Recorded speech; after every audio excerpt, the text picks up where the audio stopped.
Hey, thank you everyone for joining. Welcome to the fourth edition of Nasscom's PCamp. I'm Lakshmi Balakrishnan, EVP Products at Mr. Cooper and a Nasscom community volunteer. PCamp is a platform by product professionals for product professionals.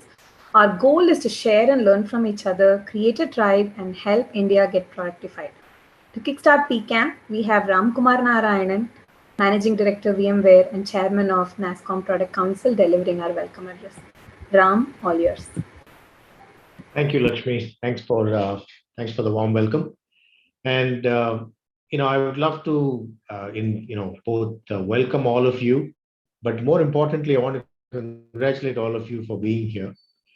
Some of us who have been involved in the Indian ecosystem for a while now, every few years we hit a new milestone, a new plateau when it came to products. Over the years, we started off with almost defining what we mean by product, and of course, we've kept that going. But I think our ambition now is bigger, right? I mean, given that we have so many, wonderful companies getting created out of India, and in almost every day we are hitting a new unicorn, from India. But our ambition now that we have achieved a certain milestone on that front is really about focusing on how do we build world-class companies out of India for the global market and global winners, right? And in order to get there, and I think we have identified a few areas, few enablers that will let us get there. One of the key enablers of that is building, very strong talent professionals in the product domain, right? Product managers, design, analytics, etc., etc. And so for us, product managers are still evolving in India to a large extent. I know many of you are practicing product managers, and I congratulate you on it. But I think all of us can get better at what we do on a daily basis. And the platforms like PCamp are a very, very critical part of this because they are created by product professionals for product professionals. It's a way to learn, share ideas, share best practices, etc. And over the years, I've been involved in many of these PCamps, and every one of them I walked away with from thinking, hey, I learned something today which I didn't know yesterday. And I think that is the benefit and the value of something like this. This is the second PCamp or third PCamp, I think, under the Nasscom umbrella. We started this last year. We did two last year. One was a general product management PCamp, and the second one was very focused on Bharat. And those of us who know India, a lot of things that we can pilot in India, get them right, are actually got applicability around the world. And so I think, there's a lot of opportunities here for us to not just think about horizontals, but also think about a lot of verticals. Bharat is only one. When I say Bharat, I'm talking about really designing for the larger India. But there are so many other areas: retail, IoT, physical, digital, biological, digital. I think the world is just opening up in amazing ways, and a lot of these would then become the enablers for that. So, again, I want to welcome all of you, and I look forward to all of your participation. All the 200 people here right now, and the larger groups that have signed up and participate with us in a lot of the communities that we do. We have thousands of people that we touch across our various platforms, and I want to put in a plug here as well for the largest product event in this part of the world, and I don't mean just India. I'm talking about all of APJ is the Nasscom product conclave. And that's again coming up in a bigger and better form, December 1st to 4th. So I would request all of you to put a pin on those dates. And if you're interested in participating, do reach out to some of the folks who've been organizing this PCamp today, right? And participate. I think we can't make the world around us better without that participation. And I look forward to all of you participating in the future as we look ahead. Thank you, and let me hand it back to Lakshmi for the next set of, for the next part of the agenda. Thank you. Thank you. Thank you. We'll now have Shalini Sankarshana introduce us to product skills. Shalini is an executive senior vice president at Broadridge. For the last 20 plus years, she's built enterprise SaaS B2B products and platforms for world's largest financial institutions. She's now a respected member of the Nasscom Product Council, driving India's software product ecosystem and pushing the product agenda. Over to you, Shalini. Thank you, Lakshmi, and that was a great intro, Ram. So what I want to do in the next 8 to 10 minutes is introduce all of you to a very focused effort from Nasscom on really building up the product foundation, what we call as Nasscom Product Skills Movement. Shreya, if you could run the PowerPoint, please. One second. Sure. So while we get into that, I think Ram brought up a very key point about how the whole discipline of product management has been evolving. And when we say product management is evolving, thinking about what do you mean by a product itself is evolving, not just in India, in the world, because the sectors are evolving. We are bringing on brand new domains. We've always had some of the traditional domains of health and fintech and retail and e-commerce, which is booming. But imagine some of the future emerging technologies that are coming up, and imagine the role of product management there. While the sectors can emerge, verticals can emerge, core foundational skills that you need as a product manager really continue to be the basic foundation. So the focus of Nasscom product skills is really bring together and build a very strong foundation to actually build up on this story. And product management is the core, the heart of making India into a software product nation. So that is the end goal of all. So through this slide, what we want to talk about is, if you look at Nasscom product skills, the origin of this whole initiative and effort has been due to various factors. As you all know, from India standpoint, there is a big push for how do we build for world-class products out of India? How do you build global products out of India? What is our overall vision as we grow from an IT and the software industry perspective into the next era as a product nation, and products built out of India for the world? While we do this, how do we continue to build newer, innovative products, both solving for the India problems as well as global problems? How do we look at this whole confluence of product, technology, and what is happening in the demographic to really push us into the next orbit? So while all these discussions were at play across the nation and within Nasscom, product skills kind of originated about 3.5, 4 years ago as an initiative. The overall vision of product skills is, as I said, to continue to enable India to become the product nation in the world. And from a mission standpoint, the biggest focus right now is how do we build the world's largest product community? How do we build it out here? And from an immediate goal standpoint, well, it's a pretty radical goal that we are looking at, is how do we skill and upskill more than 50,000 product professionals. When we talk of product professionals, the idea is to look at all parts of the product ecosystem. How do we build product thinking as an ability, and product development as a way of life? And we want to build a community. Keep it as an open ecosystem where you bring in community and participants across the globe and across the value chain of products and services and students and startups and founders, and bring all of them together, because that is the power of the community which can 10x your value. So with that, let's move on to the next slide, please. Shreya, next slide, please. So a quick snapshot on how the journey has been. As any new initiative, we have been evolving ourselves.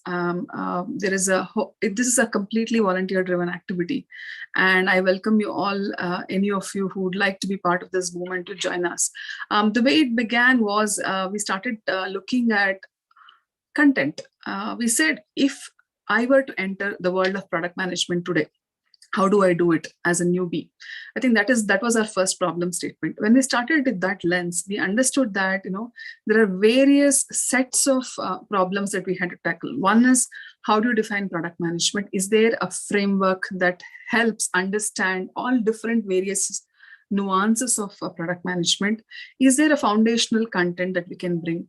But more importantly, product management is learned by experience. How do you bring the experiences of various product professionals out there in the market? How do you curate that and pull that together as something which people can learn out of? Was the initial intent. So we started building out content, and we have continued to build a repository, which is available, completely available to all the public, whoever is interested in through our websites and through our various forums, which you will see later on in terms of link.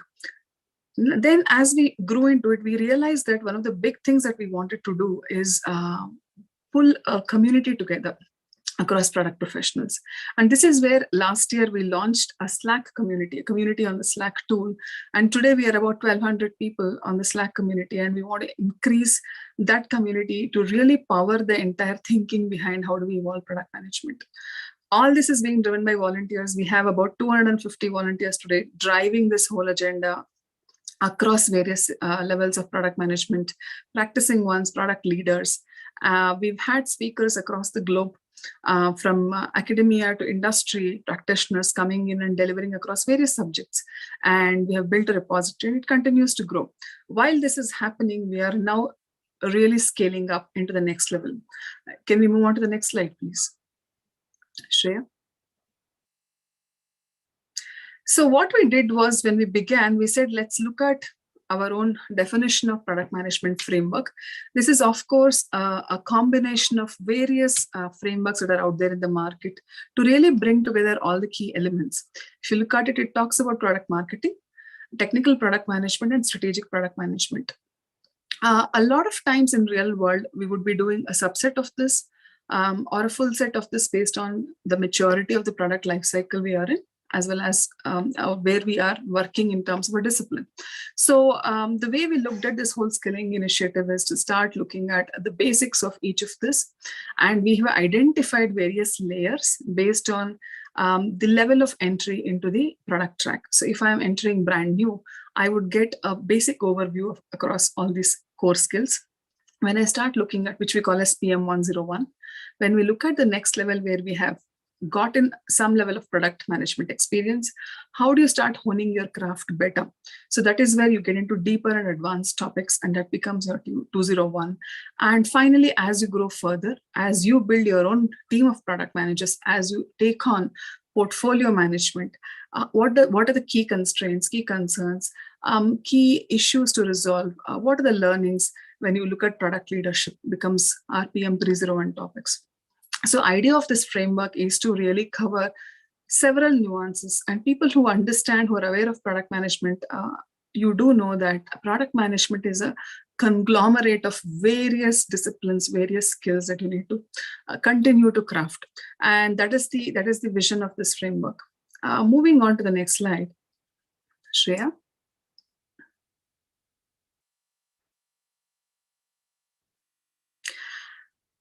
So, okay, while we looked at what the product skills goals were, the way we have organized ourselves with three major outcomes, our three key outcomes would be, one is how do we look at upskilling, and how do we look at evangelism, because product management as a discipline continues to be very nascent and nuanced.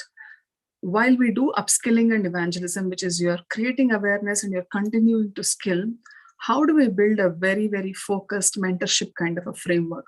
This is how we are looking at building the whole product skills framework. Mentoring and mentorship framework is something which we are launching brand new in the near future. In upskilling, we are looking at not only continue to build product curriculum through product practitioners and case studies. We also are looking at how do we create an open ecosystem to bring in and integrate a lot more of content from various other product schools of thinking that is going on across the world. And lastly, look at how do we distribute it. One of the major accomplishments that has happened over the last 2 years has been that we have looked at the entire PM 101 as a content, and we have now launched a course in Future Skills Prime. And Future Skills Prime is one of the largest distribution channels that has opened up from the government of India to look at the whole skilling mechanism. Now product management is out there. PM 101 will be published, which will be available to the larger public to start looking at understanding the basics, and we will continue to build on top of it. So this will be the core focus of this pillar. Evangelism pillar will be focusing on completely community building and partnering with industry and academia and relevant bodies. Mentoring is where we are looking at three various subtracks around it. One being internship, where we will focus on the foundation How do we bring in product managers into the entry level? Second is core mentoring ladder. Across multiple experiences of product managers, we will be looking at various ways of mentoring. And third is we do want to focus on women in products as an exclusive track as part of mentoring, and we'll be launching programs around it. Moving on.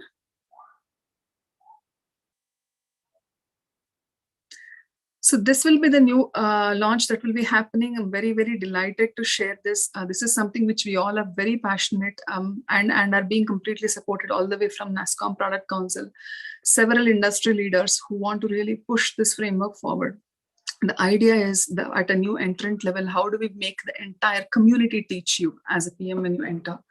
And as you grow into it and as you are learning in your craft, how do we create a lot more cohorts and exclusive mentoring? And as you get into leadership, how do you have some exclusive forums, mentors, coaches whom you can rely on to get sound advice is the kind of thinking behind whole mentorship framework. And we are looking at the structure so that as we start building product leaders build a lot more product managers. So that is the idea. And it's also a paid forward mechanism so that every time I grow 10 more, 20 more PMs. So that is the idea of, making this as a community effort. So this is the thinking. You will see a lot more details coming in soon enough. But I'm very, very happy to announce that we will be soon launching this and would welcome a lot of you to participate and your friends and anybody who you think would be interested and eligible. Please feel free to look out for this and take advantage of this. Moving on.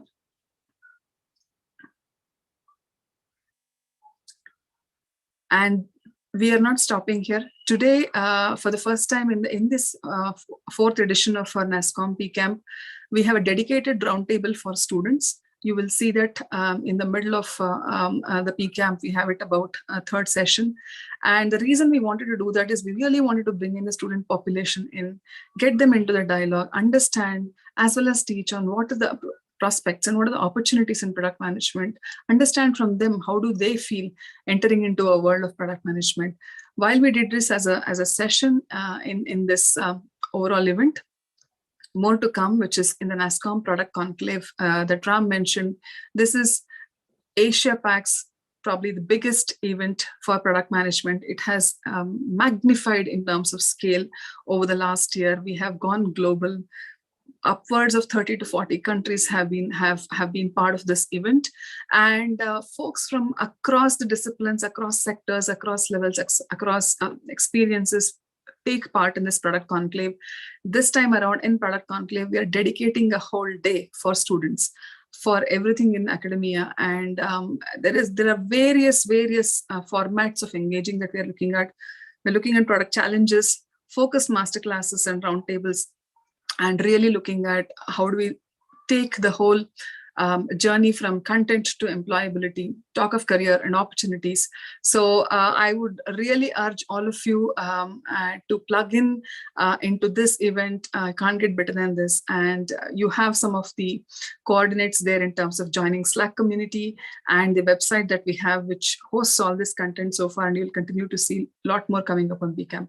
With this, I want to thank a host of volunteers who are running this team, who are running this whole product skills movement, and would welcome a lot more of you to join us. Thank you so much. Over to you, Lakshmi.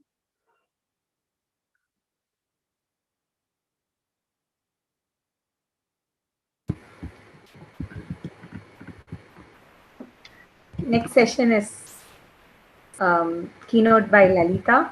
Shalini, if you can introduce Lalita, we can get started. Absolutely. Hi, Lalita. It's my pleasure to welcome Lalita into this forum, and truly a big thanks for joining us in this event. I think I met Lalita a few years ago, and I continue to be inspired by her. She's a very senior women product leader, somebody who has grown with the discipline in the industry across multiple sectors, multiple domains, somebody to really look up to in terms of how she has evolved both in her own journey as well as how she's evolving our Indian product ecosystem. And can't get a better example of world-class products out of India than what she's doing with Myntra. Thanks again and welcome, Lalita. Thank you. That was very, very kind of you to use such kind words on me, Shalini. Hi, folks. Good afternoon. I'm Lalita Ramani, and I work with Myntra. I lead the product and design teams. I've been in product management for about 18 years, all from Bangalore. And it's been a very steep learning curve for me, and I'm sure all of you would also appreciate that. It's been a ride with both the highs and lows. So when Shalini proposed this topic, future of product and product managers, to me, the first thought that hit me, I found it very interesting, but the first thought that came to me was, how would I know? But the very next thought, as all of us in the room can associate with, is that it's an important part of a role. Any product manager, for that matter, it's important to continuously maintain a pulse on the future, not just in my domain or our products, but also on the function of product management. So I thought at least I could share my point of view and see what, and hope to get you to see what I see from my vantage point. With that, I actually wanted to call out that it's a great time to be building digital products, like Ram said. Not just that, the salaries are great, the opportunities, the job opportunities are great. It's a very hot market. So in fact, I can be a soothsayer, and anything bold that I say here most probably will come true, because it is a high growth area, product management, and particularly in India. And it's such a vast and rapidly evolving area, not just as a product domain, as a product management as a domain, but just the tech innovations, the industry landscape. So the only thing that we have for certainty that I can say at least for certainty for future of product management is it will grow further exponentially in its sphere of influence. Most growth and differentiation for companies will be product led. Because it not, as opposed to say business led or revenue led or marketing led, it will be product led. It'll be one of the most impactful roles in this decade, because things are changing so fast, as it's a very oft cliched term. It's a VUCA post-pandemic world. And it will be crucial. Product management will be crucial in delivering very high impact in these constant change, these times of constant change, especially in a country like India, which is leapfrogging. And I'm so happy to be part of this group and this time and this era to be working from India for in product management. I also wanted to take this opportunity to just trace a little bit of my journey, which started 18 years back in product management. I wasn't sure when I started how my future would pan out in product management. It wasn't so rosy back then. It was actually quite an unknown area. In fact, in India, it was a pretty laggard, I would say, at that point of time. All I knew was it had to be an area that had high learning potential. It could suit my core strengths and skills at that point, and it would be very adaptable to my personal life stages. And today, 18 years forward, I feel pretty happy I chose this career. So as Shalini called out, for all the women today on the Zoom, and for all the developers on the call who have switched to product management or are thinking or considering to switch to product management, also to all the early MBAs or all the folks on the call who are evaluating whether product management is a long-term enough career, and to build basically the awareness on that part of the domain, or even all those product managers who are evaluating a switch in domain, because there are a lot of domains which are new and upcoming. There are a lot of domains which are already existing. If you're thinking of switching, I just want to spend a little bit of time running you through my career, just if nothing, just as an example of having done all the above. It's been a very normal, humble journey. There is nothing exceptional about it. I rose through the ranks as product managers, and I've done pretty much every level, every role in various different companies. I started as a computer science engineer. I worked as a developer, and I met some amazing product managers who had moved from US to India at that point, and they were trained in the US, and we used to look up big time to them. They would talk eloquent. They knew exactly how to solve for customers. So to me, that was very impressionable. To my impressionable mind, it was very, I was looking up to them. So when I did my MBA, I majored in systems. In fact, people would joke that it is pretty strange to be doing an MBA and doing it in systems, because many people would do MBA to switch their career lines to say finance or marketing. And why would you continue in systems? This is because I wanted to be in product management right there out of B school. I did get just to get a little bit more specific, I did get a role in I2 Technologies. It was a supply chain optimization company, now a part of JD and I think Blue Yonder. So it was a US product role, but because of my personal reasons, in the sense I was going to get married just then, I took a Bangalore development role, with the hope of moving into product role, which would come to India soon. It wasn't yet happening. So, but that was taking too much time even after I joined. So I moved out of I2 and asked them to call me back when the role actually comes. And they did. This was after 3 years after working in various parts of the world. They called me back to be a product manager 18 years back. And it was incidentally the same product, Factory Planner. It was into factory planning, supply chain optimization. I was once a developer on it, and now I was a product manager on it. And to date, I think I truly love the product for all its complexity. Long story short, the next 18 years in Bangalore, while raising my family, while keeping my social commitments, this has been one career where I have been able to balance doing various roles. And as I said, I've done pretty much every PM level. I have loved change. I have always put up myself out of the comfort zone, and I've tried all kinds of product variations, old products, new products, huge products that take months to implement, PhDs to design and build, to small product that sells millions of copies. Then it could be like B2B, B2C products, desktop, old desktop products, online products, all kinds of variations, basically. Products for MNCs built for the world, products for India, built from India. So I'm sure there are still a lot of combinations I'm yet to explore. All I can say is the field is infinite.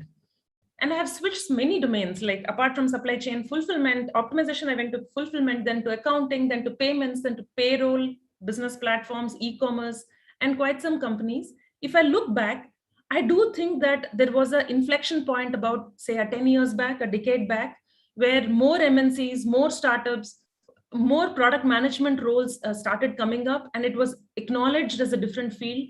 And thanks to a lot of efforts from folks like, and I keep telling Ram that how I look up to him as a great mentor, because that was a time where a lot of product management was getting spawned to other industries from Yahoo too.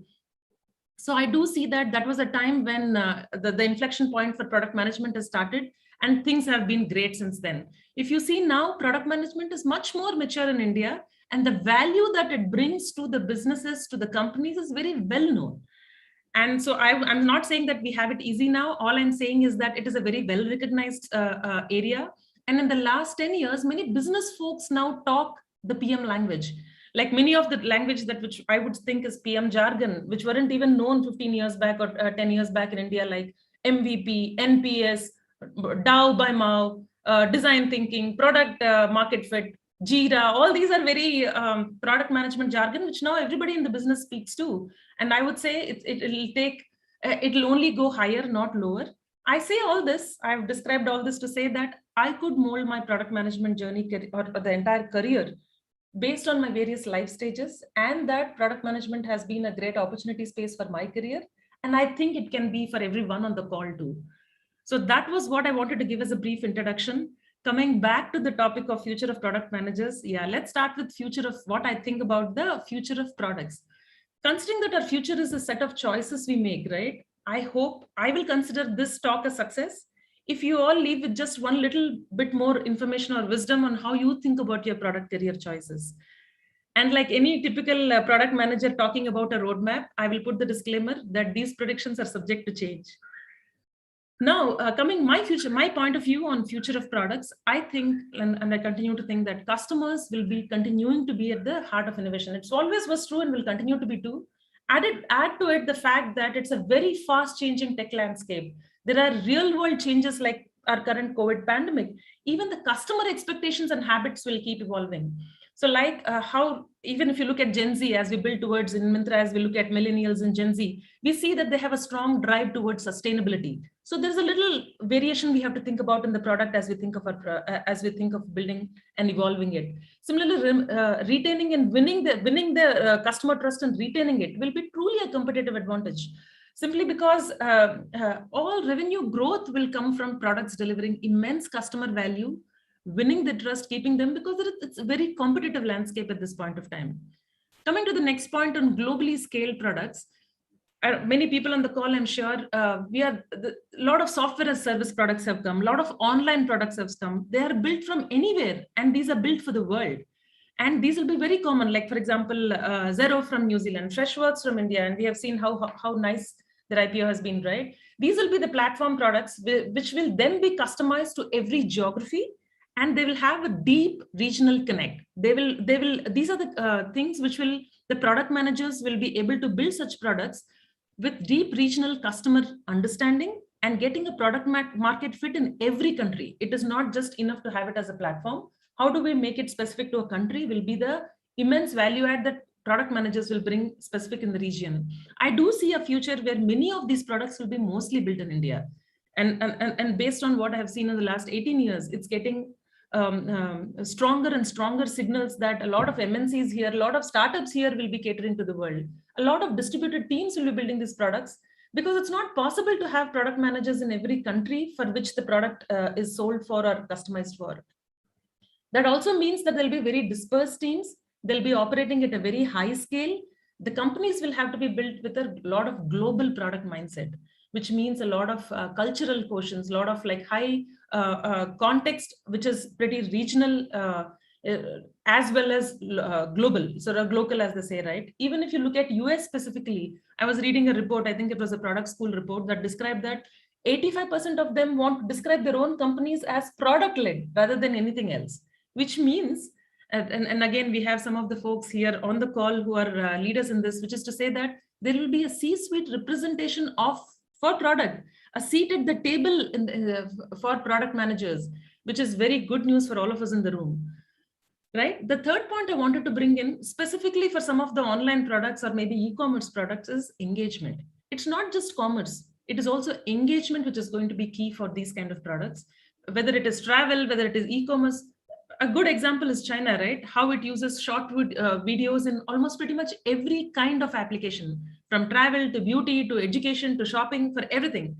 So I would think that those short videos, live streaming, social commerce driven by content creators and influencers. Again, Myntra has been in this journey, and I'll just take a few moments to describe that shortly. But augmented reality, because you're trying to pull in customers from the online and bridge that gap, to bridge the gap between the offline and online, you pull them more deeply into the virtual world by bridging it with augmented reality. We have seen it already in Myntra. I'm sure some of you are customers of Myntra and would have seen it. Beyond just e-commerce or beyond just commerce, keeping the interaction with the product simple and efficient, we have been able to engage customers, give them content, give them videos, build their trust using trusted influencer third parties. So for example, during the lockdown, when we couldn't even do any commerce, when there was no commerce happening on the platform, we still had customers coming to us to get educated, to get inspired on fashion and beauty. So we introduced what was called, in fact, we accelerated. We were going to do it many months later, but since the lockdown took us by a surprise, we accelerated development and released our Myntra Studio or Myntra Omnichannel at the same time, so that people could come to our platform and have a lot of articles, a lot of images, videos, which provide fashion inspiration to our customers. And all of them shoppable with a click for later. We also very recently introduced live shopping. It's a rage in China and Southeast Asia and some parts of US. Now we have introduced it at scale for India. So it's interactive shopping, right? And we will continue to build on this theme of engagement as the key. So I would say that any part of the products, we should start thinking of how we can keep engagement other than commerce also built in as a future theme for products. Then I wanted to talk about the accelerated tech and apps and AI everywhere, right? In this COVID time, many companies have accelerated the digital transformation. See, even companies which were erstwhile very brick and mortar have come online. Many erstwhile offline customers at all age groups, even very young customers who are like Gen Z and much older customers who erstwhile wouldn't shop online or wouldn't do anything online have now started coming online. And many tech advancements have happened. What would have taken years to mature have suddenly matured literally within like a matter of months. Take it Zoom, make it like some of the payment apps kind of things, right? This has given a brilliant opportunity. If you see that mobile apps, more than anything else, we see it in Myntra that it's a mobile app dominated world. They'll grow faster than any other platforms across the world, be it for edtech, be it for gaming, be it for entertainment, for everything. So pretty much every app will leverage artificial intelligence to create automation, to increase automation actually. Basically, the idea is to reduce customers' load and use data for depersonalization, such that the experience is different for every customer as they interact with your app real time. So that's something that we see in Myntra happening big time. Most products, be it supply chain, be it for our own BizFin, be it for our own designers of our products, of our garment products, They'll be partially or fully automated. And I love this quote by the NVIDIA CEO that it's AI will pretty much rule the product world. Of course, there are many more changes, trends in the post-COVID world. I don't have time to get into all of these. I just try to summarize at a high level these 4 points. If you look at climate change, you look at IoT, you look at academia, like how the edtech is completely getting disrupted. Some of the genetic advancements, economic, social pressures. I actually see the day where PMs will have OKRs on environmental impact of their features. So it'll come to that the bottom line of, I say all this to say that the bottom line is PMs will be in the driver's seat of all this transformation for building these kind of products. Moving on, Shreya, if you go to the next slide. Yeah, coming to people, the future product managers, right? And it will be an extrapolation of where we are today. And I think some of us have already started this journey, and some of the 101, 201, 301 courses that Shalini described already touch on many of these points. So it gave me a lot of happiness to see that particular slide. The actual drivers of this exponential growth, the true champions of customers, the glue of the company, that's what I call, many people call it the CEO of the company. I call product managers the glue of the company, will be the product managers. The skills they would need for the future, in my mind, I will always start, particularly in these contexts, with resilience. When I say resilience, I love the Charles Dickens quote, right? Which is, these are the best of times, these are the worst of times. In this very volatile, very high growth yet, very uncertain times, PMs need to be resilient. When I say resilience, I mean the ability to fail, to learn, to experiment, to adapt, and yet not lose the speed. Because innovation is not possible without failure. And the ability to take these setbacks, yet adapt, PM must overcome these setbacks and expect the unexpected, literally. The idea is to make the businesses not just survive, but to thrive. This is a brilliant opportunity. If you see the outside world, it is changing so rapidly. There is so much of opportunity, right? I also call out the EQ, CQ part. Like when I say CQ, I mean cultural quotient. Particularly when we spoke about the distributed development, right? Working with various regions, many people on the call are from MNCs, and I have worked in MNCs before, dealing with a very large set of stakeholders, whether it is MNCs, whether it is in startup, even within the company, to be the glue across various disciplines and functions, to be focused on the problem and advocate for the customer, right? To represent the customer. They will need amazing diplomacy. They will need amazing emotional stability and a great cultural quotient. In all this, PMs, it's almost like asking for the Superman, right? A superhuman. You have to assume that PMs have to recognize their humanity. This is where I feel the intellectual curiosity. I love the curiosity quote here, that I feel this is where the intellectual curiosity, the humility of PMs, the right attitude of wanting to get things done, sharing your credit with the various stakeholders that were a part of the success, right? I feel that will be crucial. I feel the PM energy and passion they bring to table has to be contagious, and because it brings a lot of benefits to the entire set of stakeholders. That's my first point. The second is on diversity, something that Shalini already spoke about. I strongly relate to this Anita Borg Institute mission statement, right? Future product managers will have to mirror the societies they build the products for. Be it diversity of gender, be it diversity of thought, of backgrounds, of functions. For example, in Myntra, a majority of our customers are women. So we acknowledge and we are actively seeking to have more women as we build our tech and product teams, right? And basically they have to reflect the way the societies or the customer cohorts we build for. And with the help of Nasscom, as it reaches its 50K product practitioners goal, I'm sure most of these PMs will be from diversity, not just when I say gender, again, I spoke of diversity of background, diversity of functions, because the products they build and the customer cohorts they serve will be diverse. So I think that is the beauty of diversity. The future PM skills will also be a combination of various disciplines. Again, Shalini touched on this on the various courses, and I was very happy to see that. Many of us, maybe I should be speaking only for myself, but many of us here over-index on technology, program management kind of skills. Ideal PMs will have a strong understanding of design, of user experience, of finance, marketing, operations. So it's almost like all the stakeholder functions we work with, there'll be a very a strong appreciation. They'll have a strong intersection of these skills, apart from just pure product skills.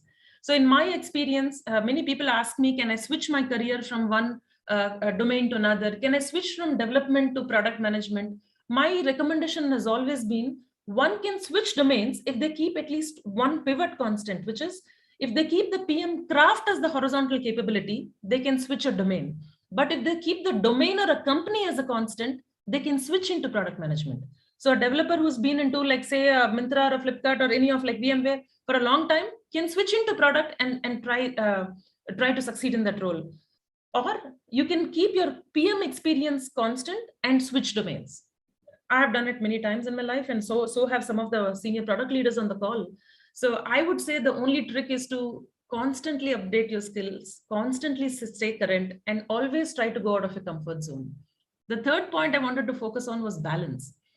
I see too many PMs overly focused on immediately solving what they have on mind, whether it's a business problem, whether it is certain customer problem they have discovered, pouring over tons of data. The truth is PM is a tightrope walk. Probably I'm preaching to the choir here. All of us know that. Most of us are practicing product managers, but to see the entire superset of what has to be done, what kind of resources need to be managed, more importantly, what minefield we are walking on, what constraints we have to solve for.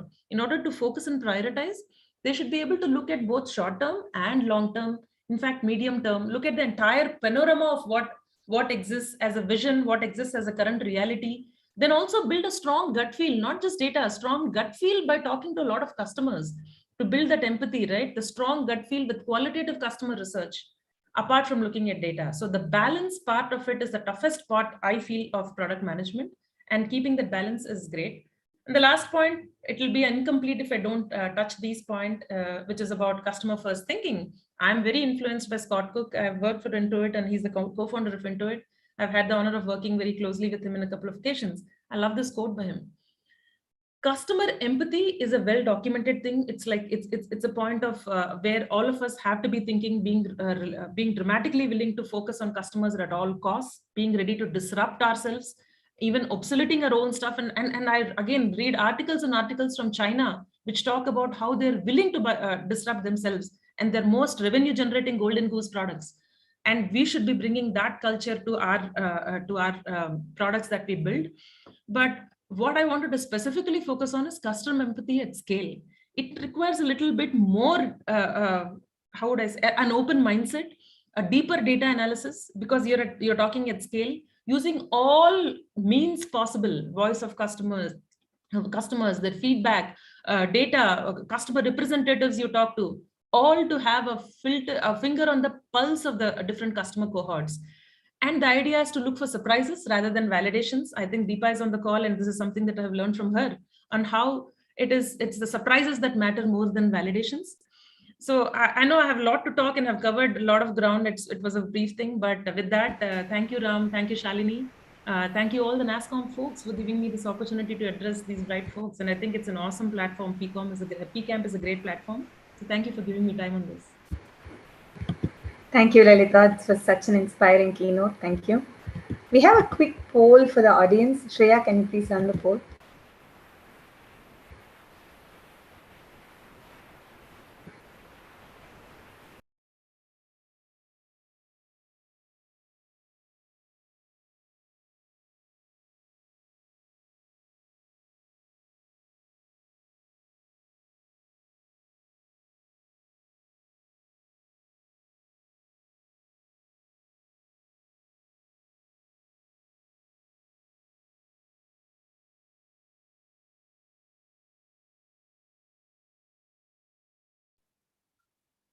You can see the poll on the Q&A channel, is it, Lakshmi?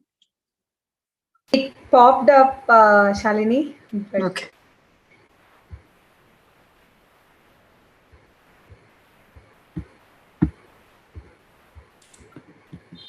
So Lakshmi, about 70% of the people have participated. I can read it out if nobody else can view. Sure, yeah, that would be great. I lost the poll. Okay, 3% feel that services will continue to rule. 46% of them feel that services and products will coexist, and 50% feel that everything would be productized, including service. Thank you, sir. All right, so for our first session, we have Ujjwal Tikko. and he's going to walk us through the foundations of digital products and platform thinking. Ujjwal is a vice president at Optum for their product management practice. He's a product executive with over 2 decades of experience across industries. Yahoo, Amazon, Travelocity, Practo, Cardeco, Adobe, Tata Group, Magic Bricks are just a few firms to name that he has worked with. He's a respected member of Nasscom Product Council and is helping us transform India into a product nation. Above all, he's a fantastic speaker and we're so looking forward to hearing from him. Over to you, Ujjwal. Thank you. Lakshmi, can you see my screen? Yes, Ujjwal. Thank you. Did we want to run a poll before I started, or do you want to do it afterwards? Launching it now. It's up.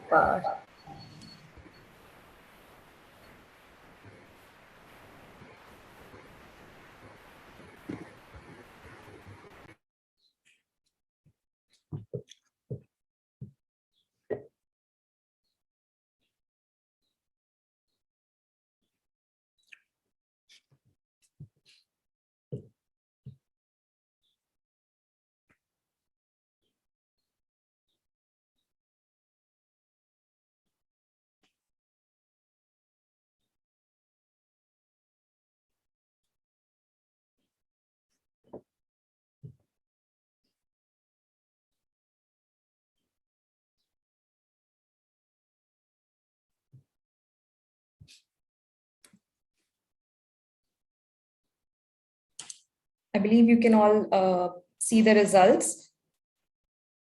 All right, fantastic. It's great to see responses here and honest responses. Thank you. And kindly keep these questions in mind as we dwell on this topic. And I'll begin with mainly trying to explain a little bit about the why of digital products and services before launching into some of their foundational principles that are not new, but we need to kind of just bring them together for our own understanding. So the way I would approach this is to consider how many years it took some of the products to gain 50 million users worldwide. Okay, so airlines and automobiles took over 60 years. And then with telephone, electricity, about 40-50 years. Credit cards, television, 2 decades, a little over 2 decades. And then, you see a very quick acceleration path in this entire roadmap to 50 million users. The first thing is, as soon as internet came on the right-hand side and computers became widespread, computers took about 14 years to reach 50 million users. And then cell phones came. That was again a network of users together, a little over a decade. And then internet came, and that was about 7 years. Now, imagine the world where internet didn't exist with its pervasiveness, cell phones didn't exist with their pervasiveness. And we sit before that world and after that world and see on this map what a huge difference has happened, right? We've, from decades, half a decade to a decade, time has shrunk extremely rapidly. YouTube took 4 years, Facebook 3, Twitter 2, and Pokemon Go took 19 days, right? And this is an example of why we need to really take digital technologies, products and services seriously and deeply understand what this means and how they work. So one of the poll questions was, do they work independently or they together? And many of you got it right. It is the impact of multiple technologies coming together that creates a disruption. It's always happening at a mixed place that no one individually imagines. So you needed the internet and the cell phone for games like Pokemon Go to reach out to a lot of people essentially, and really, have this explosion of users, taking advantage of a digital game essentially. And from here, if you look at, a lot of platforms that have gone global, not just in one country or 2 countries, but really global, right? Facebook is probably half of the world's population or more. No one would have imagined this long time ago, that there'll be products and services half of this world's population would be using, essentially, right? Or the reach of Amazon in global retail, or reach of Google in search, etc. Right? And many people call them accidental platforms. Accidental meaning, Facebook was really a DOM experiment, but some guys, they wanted a university, a university portal for students to meet each other. So this is another real, interesting aspect of digital products and services, which are powered by digital technologies. They tend to be accidental at times. Amazon really started, Jeff Bezos started this thinking, I'll sell books, right? And for a long time, Amazon was about books, essentially, right? Similarly, Google for a long time was search. And then it became this behemoth that we see today. There is Maps, and there is Android, and there is so much more around it, essentially. So really, human behavior with these digital technologies and the products and services that they spume out, they have really changed human behavior. There is a fundamental shift in how people behave. Their expectations have changed of what they want and when they want and where they want. And this is pretty significant, because this is really driving our need to understand how this is going to play out. Here are some companies, that kind of had a near-death experience. Some that didn't survive that, some that did survive the near-death experience, essentially, right? And and I'm deliberately going to take some examples which are not about technology companies alone. The CEO of Kraft Heinz said, we bought brands and we thought we could last forever.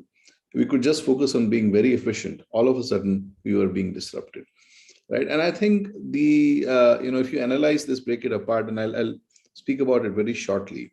We don't see Xerox anymore, although Xerox, if you go to an Indian shop and, you want to copy something, you'll say, please Xerox this paper, right? The company doesn't exist, but that idea that they perpetuated existed. They didn't survive their near-death experience.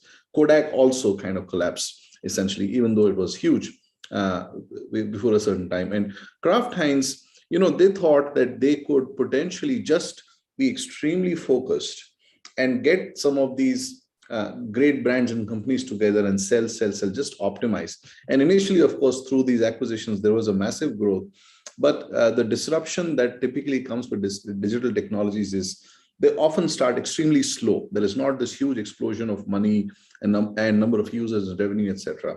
They are often happening at a peripheral space of a particular market, and boom, an explosion happens, essentially, right? So all of us have seen this in history for a long period of time. And I used to work at Yahoo long ago, where, fortunately Ram was there. We didn't meet, but a lot of us really learned a lot of lessons around digital technologies and internet there at Yahoo.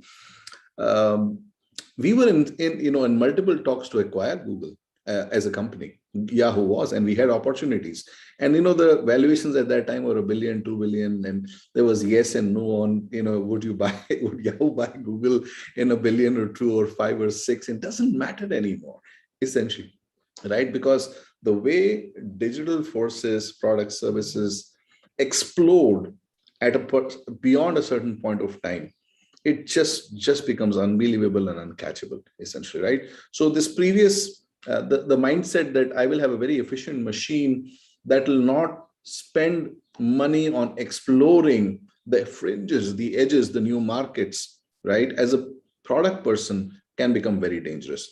So one principle that I like you to take away, very much as in the field of finance, is to have a portfolio view, right? So what is portfolio view, right? I mean, if you do financial analysis, and if any of you have financial portfolios, or if you talk to a finance savvy person, they will say that you should not put all of your money in a certain single sector or in a single type of companies. Spread it across, because when industries go up and down, or markets go up and down, or a particular area goes up and down, something else picks up and your portfolio gets balanced. So you generally make money on average, essentially, right? But if you are heavily invested, let's say in the energy sector, and oil prices drop and everything else in the engine drops, you'll lose a lot of money.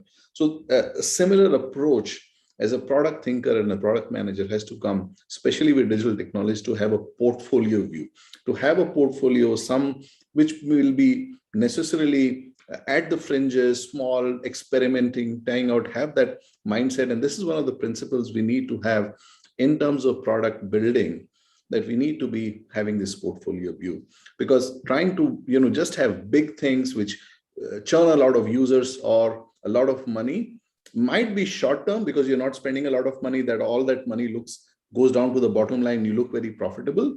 At the end, that experimentation, not experimenting, costs. Not having a portfolio costs very heavily, and you have a near-death experience essentially. So this is one very important principle if you have to think about digital products and services. Second is that, what I was trying to explain also was that there is a natural creative destruction that happens, right? So a number of Fortune 500 companies keep falling out of radar, right? What were Fortune 500 past century, mid of the past century, are no longer around, right? There are numbers, there are regular studies done by the likes of Forbes, etc. And they the graph here suggests that the number of companies that were in Fortune 500, they kept dropping. They used to be very consistent, but with digital technologies coming over, global platforms coming over, FANG, Facebook, Apple, Amazon, Netflix, and Google coming around, these very global platforms, they have really changed the game of, how many companies, what particular customers you are able to reach through what channels, and how do you really monetize yourself. So these are, again, some very important aspects to think about of how a particular technology which could look at fringe potentially disrupt your own market.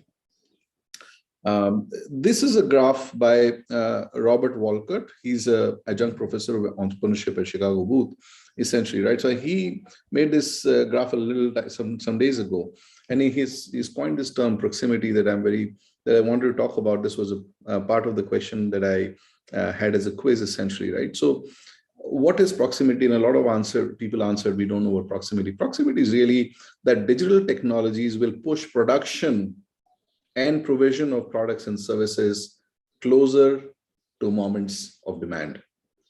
That is proximity. So imagine a world where Shalini,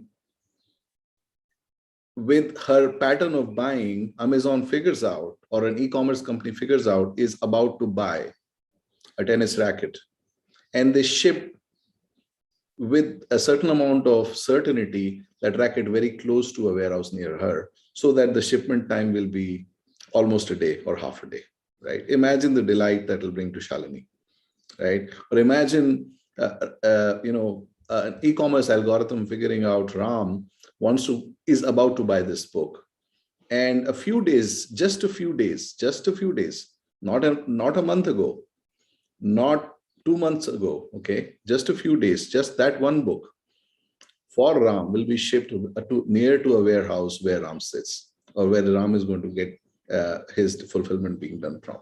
That is proximity. So it is not just location where the demand is coming from, but also the moment of demand, right? And therefore, eventually, production will be very interestingly tuned to understanding the numbers of people who will have specific demands at what moments of demand, as we go toward markets where we are having 30 minutes of delivery and 90 minutes of delivery as well, right? It's the experience where people are having moments of demand. We have moments of demand consumption when we are watching Netflix. And interestingly, Walt Disney, some of you may have noticed, some of you may not have noticed, they were experimenting with streaming for a long time, and the board basically gave them approval just before this pandemic to go live with Disney streaming services. It saved them, basically, right? Imagine a world where Disney did not have streaming services. The world went kaput, cinema halls closed, all of these blockbusters that come out of Disney's, Pixar and Disney and everywhere else, right? There would be no revenue because they depend on these blockbusters to make billions of dollars, essentially. But streaming services completely changed the world for them. They brought proximity. The moment of demand for me for a Disney movie is different for a kid who wants to watch, a movie versus someone else in this room, in this virtual room, all of us are consuming this content at our own moments of demand, essentially, right? So streaming is a very beautiful example, again, of understanding what it means to have moments of demand, essentially. So overall, all of these digital products and services, essentially, are taking us to a world where places and moments of demand and proximity are going to be key for all of us product thinkers and managers to understand and think about when we are creating products and services.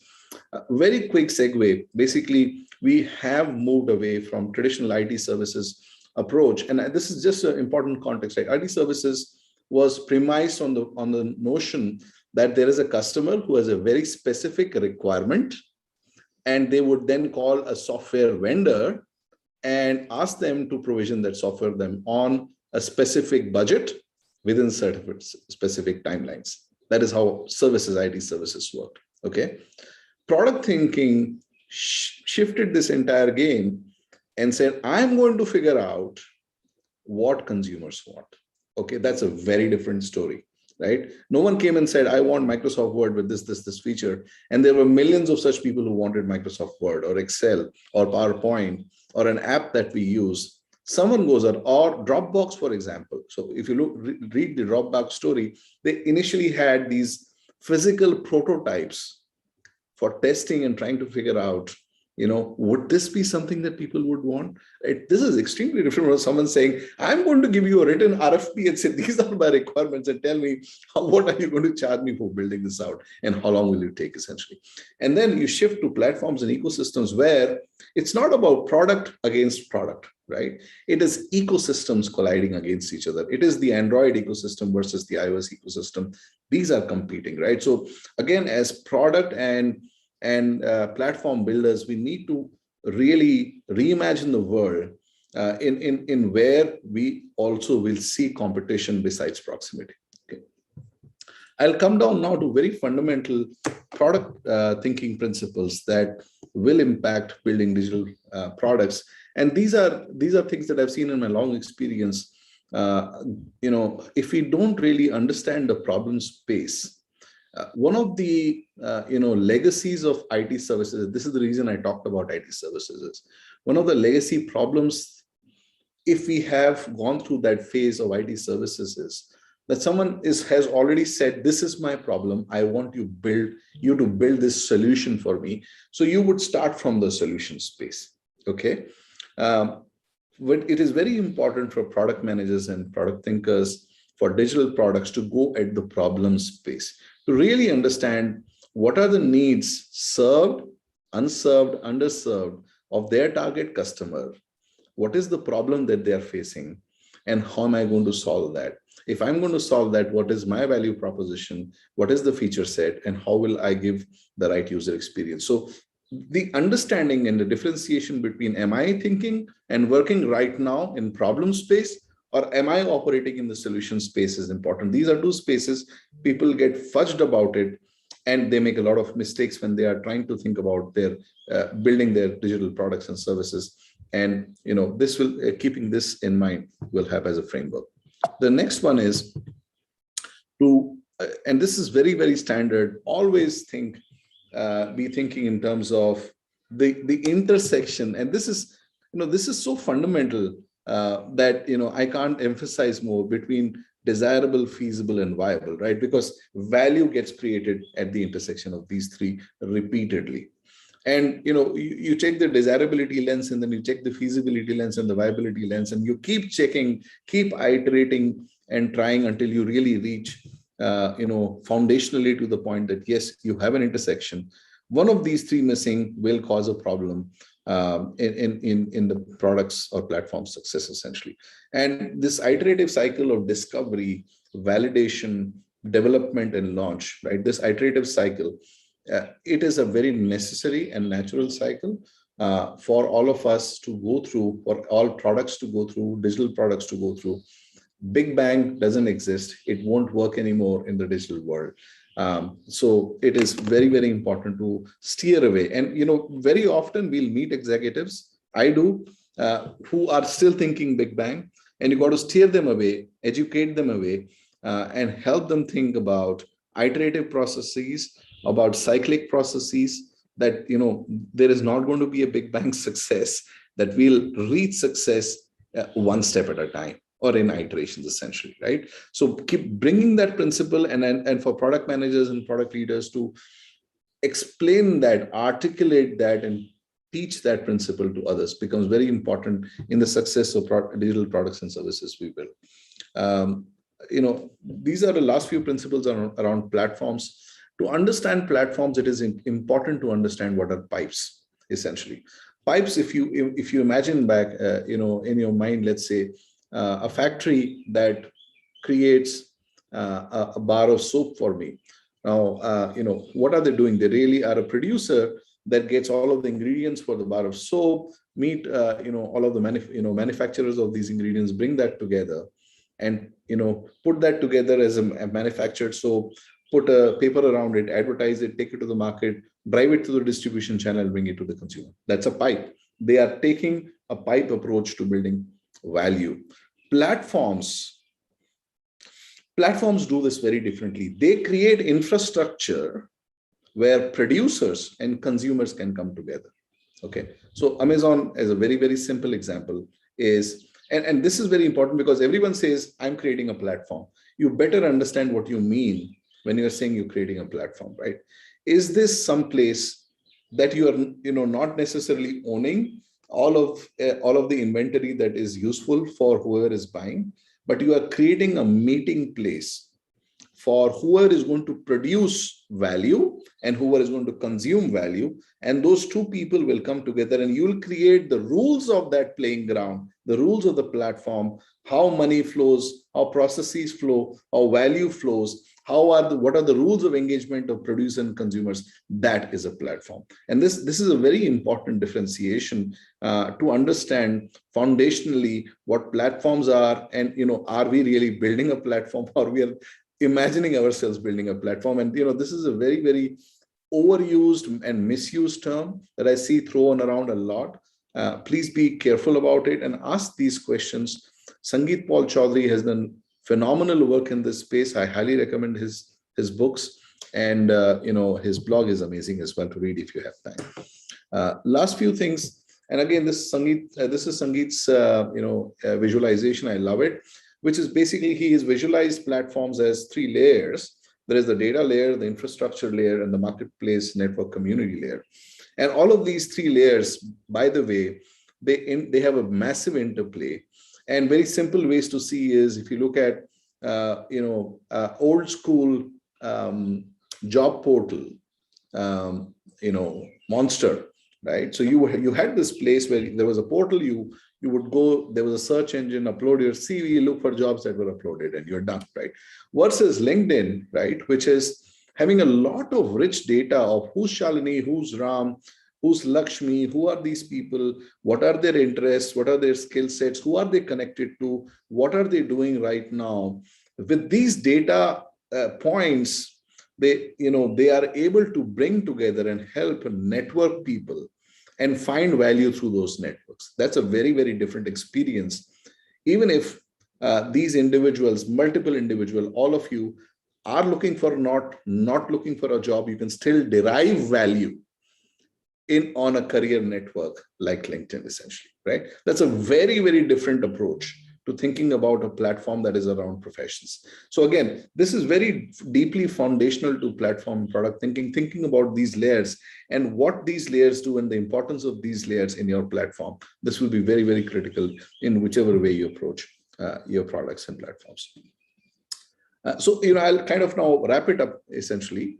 Very important to think about multiple disciplines. This was said earlier, Shalini covered this. We think about product management as a commingling of multiple disciplines, and it is the hard work and the interesting, fun work of a product manager. It depends on who you are and how you see your job, that you bring all of this together, and you enjoy doing that, essentially. But you've got to have these multiple disciplines, and around these disciplines are tools. There is a body of knowledge that you need to understand to be able to build the right products and platforms, essentially, right? So that is what product mindset is. These principles, these capabilities and practices that you are able to learn and then you are able to leverage them in building products and services essentially. So finally, I'll come to one example, again, a very non-tech example. This is Don Derrick. I would encourage you to go to their site, but basically they reimagine themselves. Imagine a tractor, a product, okay? Well, they could have thought themselves as, we are a product maker, we build tractors. And then someone said, hey, by the way, tractors are becoming smart. There is a lot of information that is flowing back, and that information, you can track on a monitor on a mobile. And then, someone said, yeah, but it doesn't stop there. But, now tractors can talk to other devices, and other information pieces can go back to the tractor essentially, right? And someone said, yeah, that is okay. But imagine that a tractor is really a part of a farm equipment system.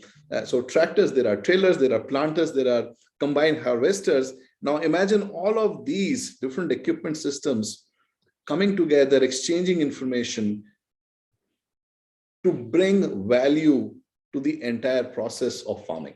That's a very different point of view of what a tractor should be or could be, versus saying we build a tractor and the tractor is a tractor is a tractor. You could have any color of tractor as long as it is red or blue, right? As Henry Ford said for cars essentially, right?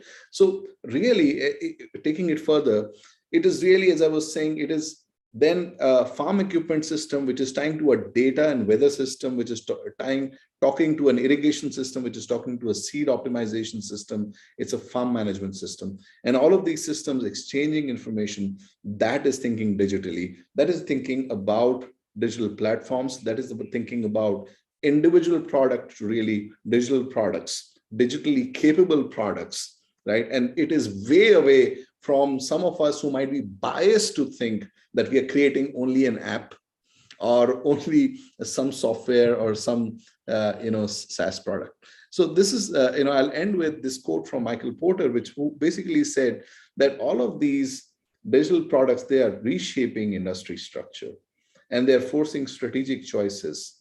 Basically, people have to ask, what is the business am I in? Am I in the business of building tractors, or am I in the business of farm management systems? And therefore, this is where I create value. That's about it from me. I'm open to taking questions, Lakshmi. Thank you, Ujjwal. Questions are being posted in the Q&A, so you can absolutely answer them after this. Thank you.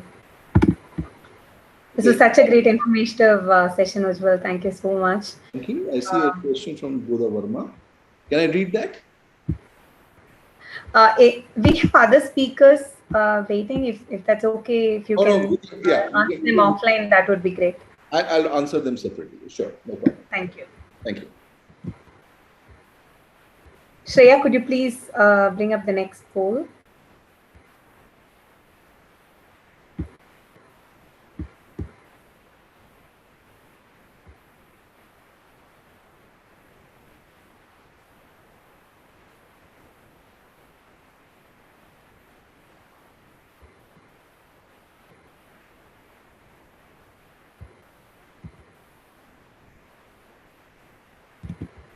All right. With B2B SaaS products and startups on the rise, I'm sure many of you are wondering, how do I succeed in B2B space as a product manager? We have Praveen Sheetalnath who will help us understand exactly that. Praveen is a VP of products at DataWeave, digital commerce analytics SaaS platform that provides revenue optimization solutions to consumer brands and retailers. He has over a decade of product experience and 20 years of industry experience in NetApp, Hubmatic, Idea Cellular, Near, etc. Thank you for joining us, Praveen. The floor is yours.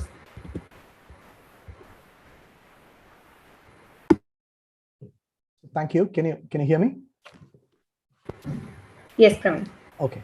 Thank you. Can I share my screen? Yes, Praveen. Yes, Praveen. Sure.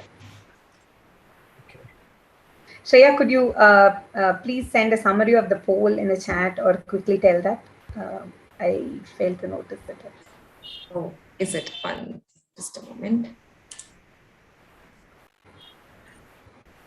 Please let me know when I can get started.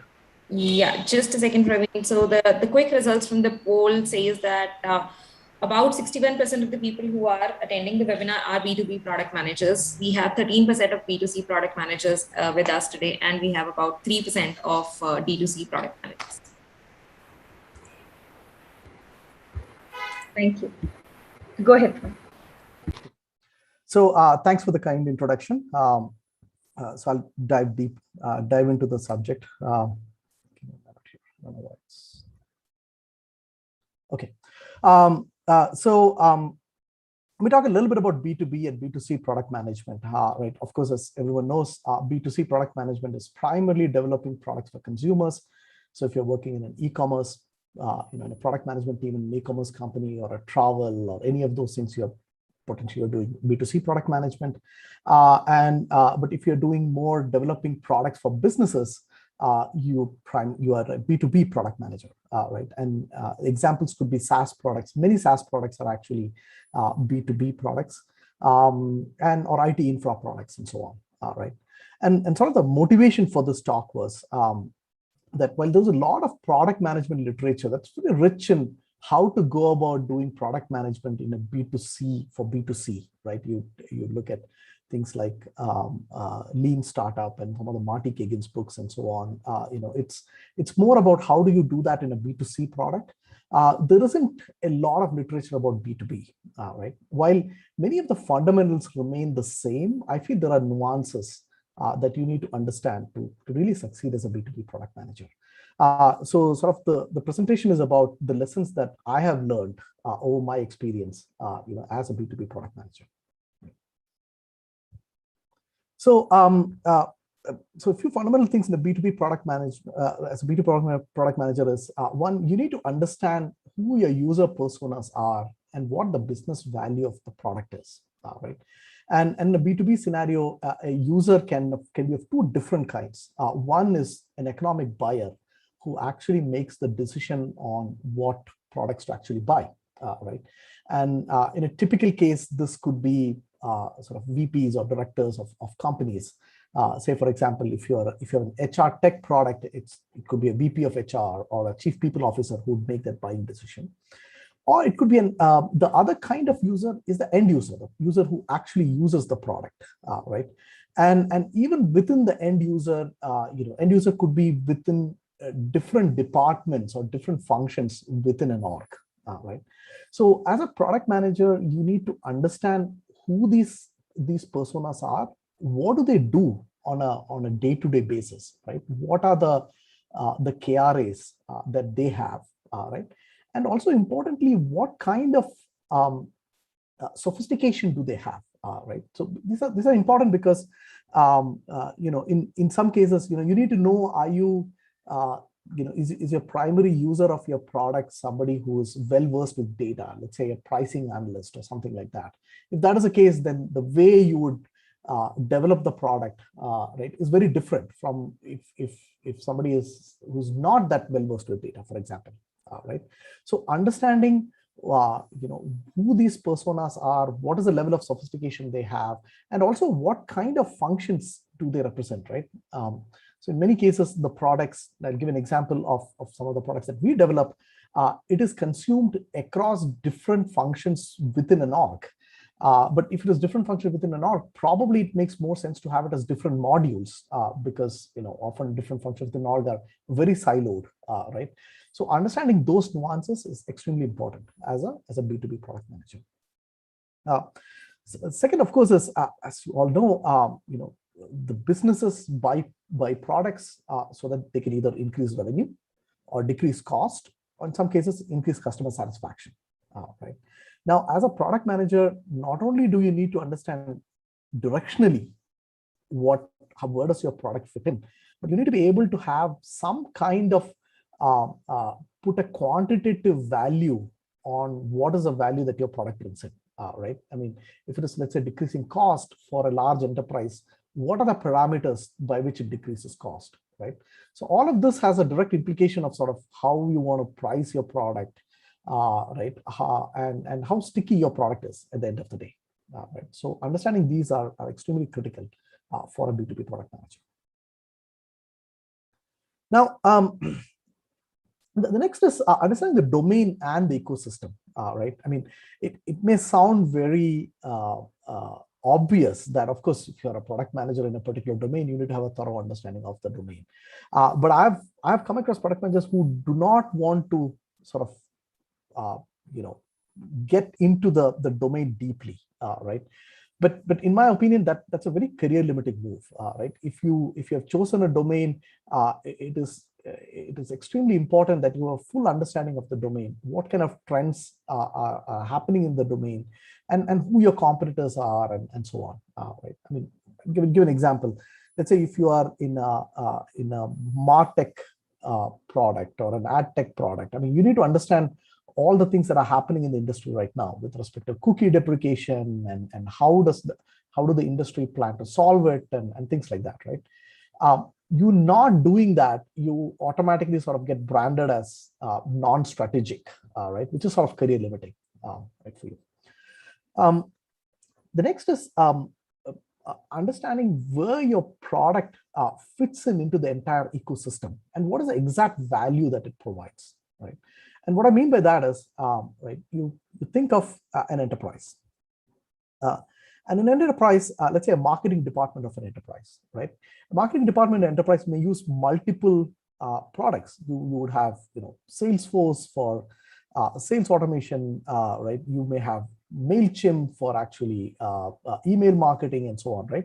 Now, where does your product fit in within that ecosystem? And what are the other big players in the ecosystem? And that is extremely important that you understand that, right? And where it gets a little blurry is in some of the ecosystem, and especially the advertising technology ecosystem where I was working, many of these lines between these players are very blurred. But even nevertheless, you still need to figure out where you play in that ecosystem, right? And the next is, especially in many enterprises, sort of the days of point solutions are getting over, right? You have in enterprises, there is a fair bit of automation across multiple systems. So you as a product manager needs to understand what should the integration points be with the other products in the ecosystem, right? Which players should you be integrating it with, right? And that is extremely critical. That is critical for you to make a sale, and after you make a sale, it's also critical to have that stickiness, right? The more integrated your product is within the ecosystem, the more sticky your product is going to be. Okay. Now, most of you have seen this sort of diagram where it's a Venn diagram where product sort of sits at the intersection of UX, tech, and business, right? This is true both for B2C and B2B, but I think there are few nuances here for a B2B product management, right? So in a B2C, take a B2C scenario, let's say an e-commerce scenario, right? Many of the business decisions would be taken by, let's say, category managers or sourcing managers and so on, right? Let's say in a food delivery app and so on, it's again the sourcing managers and the supply chain which is primarily driving the business, right? And in many cases, the product and the business can be two different functions, right? But in the case of B2B, it's different. In most B2B products, the product itself is the business, right? So I would say that the product manager in a B2B needs to be much more business savvy when compared to a B2C product manager, right? If in my experience, if you want to have the UX and tech, of course, you need to understand the basics of UX and tech, but these are things that you can still, you can still get help from, right? But whereas I feel for you to succeed as a B2B product manager, you need to start thinking and acting like a business owner, right? And what I mean by that is you actually need to understand how do you sort of create value to your customers and how can you capture value as well, right? And often in product literature, people all talk about creating value. That is, how are you helping your customers succeed? I feel in B2B, it is also equally important to understand how are you monetizing that, right? As a company, how are you benefiting from that, right? So as a so as a B2B product manager, I mean, your growth is going to come when you understand the business behind it, the business model behind it, right? And that is sort of help you succeed. Okay. The one other difference that I've seen is primarily the methodology being used, right?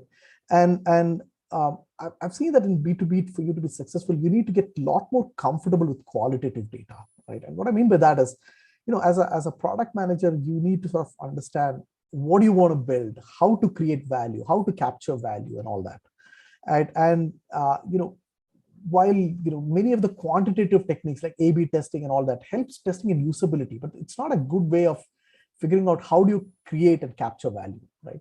For that, you really need to sort of use the age-old sort of interviewing the users, like having in-depth interview with the users, right? And as a product manager, you really need to be comfortable with getting all that qualitative data from these users, looking for what the commonalities are, right? While sort of figuring out what features to build and what capabilities to build. That is critical. And I know many of us are engineers by training. We are all more comfortable with quantitative data, not as much with qualitative data. And I think this is as a skill is something that that product managers need to develop. And another aspect is many times in a B2B scenario, and especially working in a startup, there may not be enough scale to get quantitative data. The qualitative data is the best way, is your best bet, right? I want to talk a little bit about sort of good customer interviews. Now, again, that's a whole topic in itself, so we won't be able to go in depth. But I just want to look at the top 3-4 things that you want to keep in mind, right? So in my mind, a good customer interview needs to first concentrate on understanding the functions of the users. Again, what are their day-to-day job look like, right? What do they want to solve? What is the most challenging thing that they face in a day-to-day basis, right? And next is sort of understanding this problem space very well. Right? I know the previous speaker talked about problem space versus solution space, right? And in a customer interview, what you're really trying to find out is understanding that problem very, very well. Right? A customer interview is not a place to actually go and do brainstorming of solutions. It is an arena for you to actually understand the problem space. Right? And next, what is getting more and more important is what are the upstream and downstream systems do your customers use, right? Because again, you cannot just be a point solution. You need to start thinking about how to integrate with other systems within the enterprise. Right? And last, I think everybody knows this, but just want to reiterate, right? Because often we tend to forget this, right? Always do open-ended questions and not yes or no questions, right? It's sort of easy to get into this, hey, do you like my design? And then the customer always gives the easy answer, right? Yeah, looks fine, right? But what you really want to look at is have these open-ended discussions, because that is a good way for you to explore the problem that they're facing. Okay. Now, I think it was Lalita who talked about how product manager is sort of a glue within the entire org, right? And it's absolutely critical in a B2B setup, right? In a B2B team product, what you would see is very likely than not, you would have a field sales team, you would have customer success team, a pre-sales team, and so on, right? And product management by definition is it's very difficult to quantitatively judge whether a product manager is good or not, right? And it's very, very difficult to do it in an objective fashion. So your perception of or the perception about you by your other functions is extremely critical, right? So and you need to be at a position where you can gain the trust of this field team. Right? So how do you typically go about gaining trust? One is you understand the constraints of the various functions. So the way I think about it is each function, anybody in that function always stays true to their dharma, right? So in sales, it is your job to sell, and if you don't sell, you get fired. It's as simple as that, right? So understanding that and why a salesperson behaves in a certain way, why a customer success person behaves in a certain way that's a first step, right? And helping them succeed in whatever way you can, right? Working closely with them is how you gain the trust of the field sales team, right? The next is about getting involved in the sales cycle itself, right? So I've seen, many product managers do not want to, get into the sales cycle, right? But I think it's a great education to actually get into the sales cycle, understand what the RFI, RFP process is, be a part of that, right? Be a part of, in many enterprise products, you would have POCs or, pilots that they would run, be a part of the pilots, be a part of defining what the success criteria of those pilots are, right? That would help you, gain not just the trust of the sales team, but you get the full end-to-end view of that solution, right? And in this case, in many cases, nobody may really ask you to do this, but just get involved regardless, right? The last is always wear that sort of outside in, get that outside in view of your product as well. How is your product positioned in the market, right? What is the general sense of your product? How do your customers think about how your product differs from your competitors, right? How your prospects think about it? It's extremely important. And one good way to do that is to have, become best pals with your product marketing managers, right? So broadly, what I would say is, find allies across the organization and get involved in the entire process, right, from end to end. Okay. And I want to sort of stop with talking specifically about the India SaaS or the India B2B companies, right? So there are many companies in India who actually have the product and tech and everything based out of India, but they're selling to an international market, right? So there are very specific challenges when you do that. One of the common challenges I've seen is typically product managers get branded as tech product managers, right? Because you're not, you're not geographically located where the sales team is, you're located where the engineering team is, and you just automatically, they think of product manager as, you're just a tech product manager, right? And that's sort of career limiting because you become sort of, in some ways like a glorified program manager, right? And that also means that, as you grow in the organization, you still are not considered strategic, right? And that's sort of career limiting for you. The second that I see is cultural barriers. So of course, in a multicultural, there are challenges in a multicultural company, right? When the company is spread across multiple countries, but here the challenges are more accentuated, and the reason being, now you have a US sales team and sort of an India technical team, right? Because in my mind, they're sort of polar opposites of each other in terms of temperament and in terms of many other things, right? So you need to sort of, so you kind of encounter this cultural barrier, right, in many of these companies. And the last usual challenge is about time zones and face time, right? I mean, at the end of it, you are most likely in different time zones, and you don't get enough face time, right, with your field sales team. Now, a few ways, of course, I mean, there's a whole topic in itself on how to overcome some of these challenges, but a few things I think to keep in mind is, as a product manager, try to focus more on. Hey, Praveen, yeah. Sorry to intervene. We're almost, it's almost up. If you can just please quickly wrap. Sure, I'll do that. Thank you. So one is overcoming challenges. So one, you want to focus more on outbound activities. So it means that be more visible within the org, start writing blogs, attend speak events, and so on. That sort of helps you rebrand yourself as more strategic, right? Next is building more cross-cultural information, informal relations within the organization, right? That also helps with going through, or surmounting some of these cultural barriers. And of course, late nights and travels are required in many of these cases. So just keep that in mind. So I just want to conclude this by saying, hey, these are, like, to be successful as a B2B product manager, I would say, gain a thorough understanding of the user personas and business value, build the domain expertise. More importantly, think like a business owner, get comfortable with qualitative data, right? Be plugged in or be the glue across all functions within the org, and then sort of navigate all these geographical and cultural barriers. So that's all I have. Thank you. Thank you, Praveen. Next up, we have a very interesting session.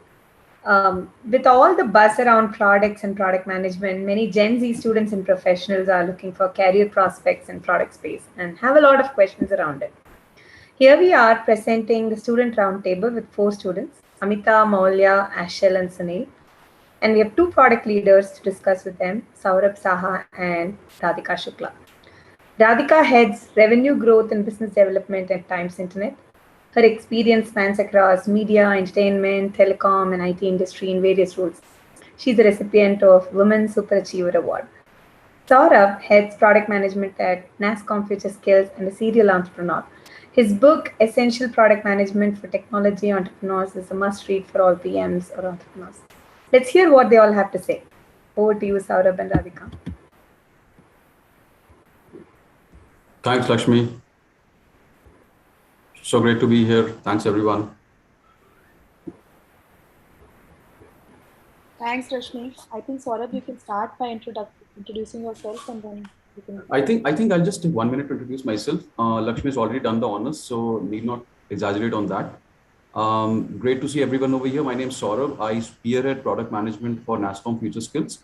2 decades of experience in product and tech, an author, a serial entrepreneur, and a mentor, and also a policymaker for the last 10 years. That's about it. Over to you, Radhika. Hi, my name is Radhika Shukla. I lead the revenue growth at Times Internet for the news business. I have a decade and a half of years of experience across media, consumer internet, telecom, and IT, and have spent a lot of time on product management, analytics, and currently P&L management. So, I mean, that's how my career has evolved. And I've worked a bit in the startups also, launched a French startup in India, and then it led a successful acquisition of that by ByteDance and Cheetah Mobile. So I've done a little bit of a lot of things. And I think now we can start. The students can also introduce themselves in 30 seconds, and then we can take the questions. Sure. Hello, everyone. This is Amita. I'm from Bangalore. I'm currently pursuing computer science and engineering from KA School of Engineering and Management. And my question is, how students from Tier 3 college can get into world-class product management companies? All right, so what we'll do is we finish with the introduction and then I'll answer your question. Will that do? Yes. All right, super. Maulya?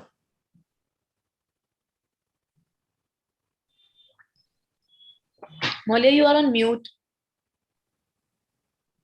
Yeah, I'll go ahead then. Sure. Ashel, yeah. Sure. So, hello everyone. I'm Ashel Augustin and I'm from Kochi, Kerala.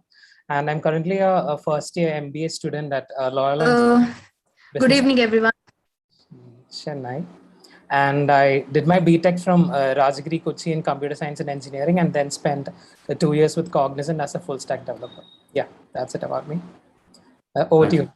Thanks, Ashel. Maulya?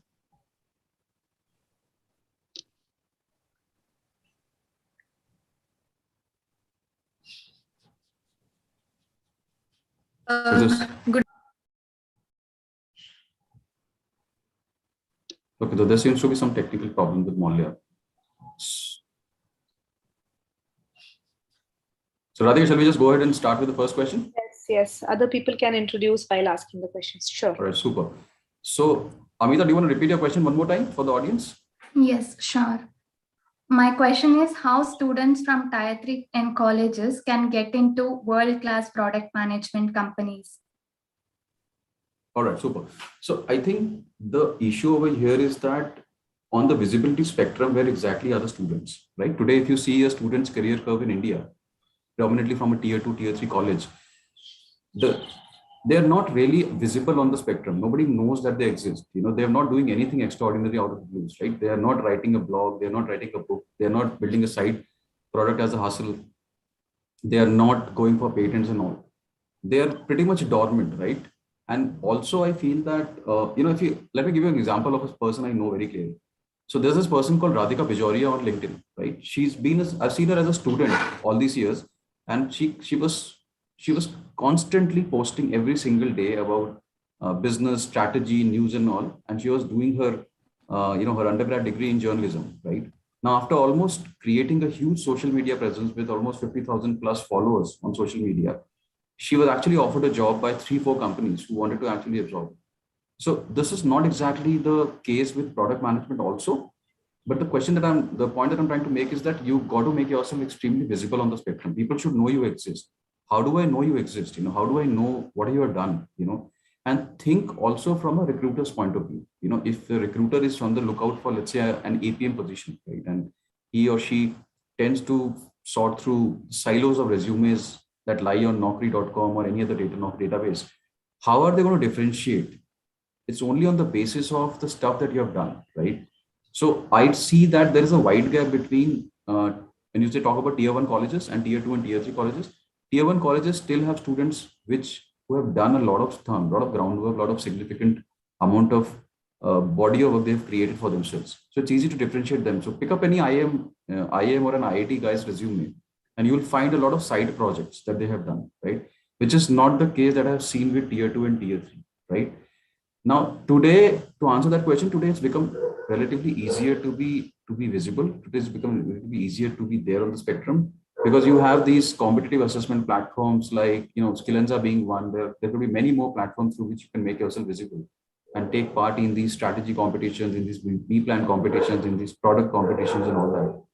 But having said all that, I would like to tell you that today you got to be very specific about which company you are targeting. It's not that I just want a job. Back in the I'm 20 years back, all we wanted to think about was getting a job out of engineering, out of MBA and all. Today, you have to be very specific about which companies you want to target. Is it going to be a B2C company, B2B company, or you want to work in SaaS, or which specific companies, if you want to work in food tech, or you want to work in space tech, you want to work in some other. So that level of specificity is missing when it comes to students from tier 2 and tier 3 colleges, right? So if you guys become a little serious and start using the power of social media, using side hustles and everything to make yourself visible, anybody can locate you. Anybody can figure out that this guy is doing something very, very different from what his compatriots or counterparts are doing, right? So that way it kind of becomes easy, right? So try doing all of that to make yourself visible to the recruiter, to the hiring manager, and to the organization. All right. Thank you. So my next question is, as an entry-level student, what should be my preparation for a product management role, and what are the skills that I need to master on? So, Saurabh, I'll take this question. So, Molya, like Praveen also said in his previous presentation, if you are in college or an entry-level person who's looking for a career in product management, and now there are 3-4 kinds of careers in product management which are currently very popular. One is your consumer internet, which is fintech, food tech, edutech, health, etc. Then you have B2B SaaS. Then you have telecom, and then you have certain IT, networking, banking, insurance, or traditional products, right?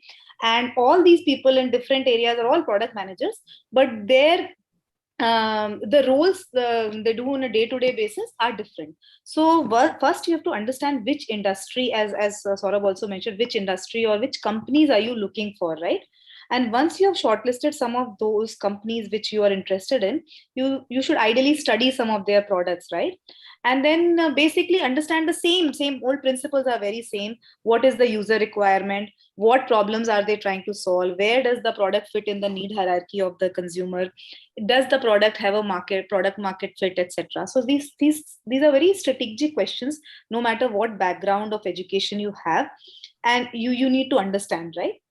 once you've shortlisted and understood this thing, then there are certain important things you need to, whether depending upon the industry, you need to understand is the metrics which these product managers understand, the user journey, how the product is behaving how the user can interact, or how the user accesses the product.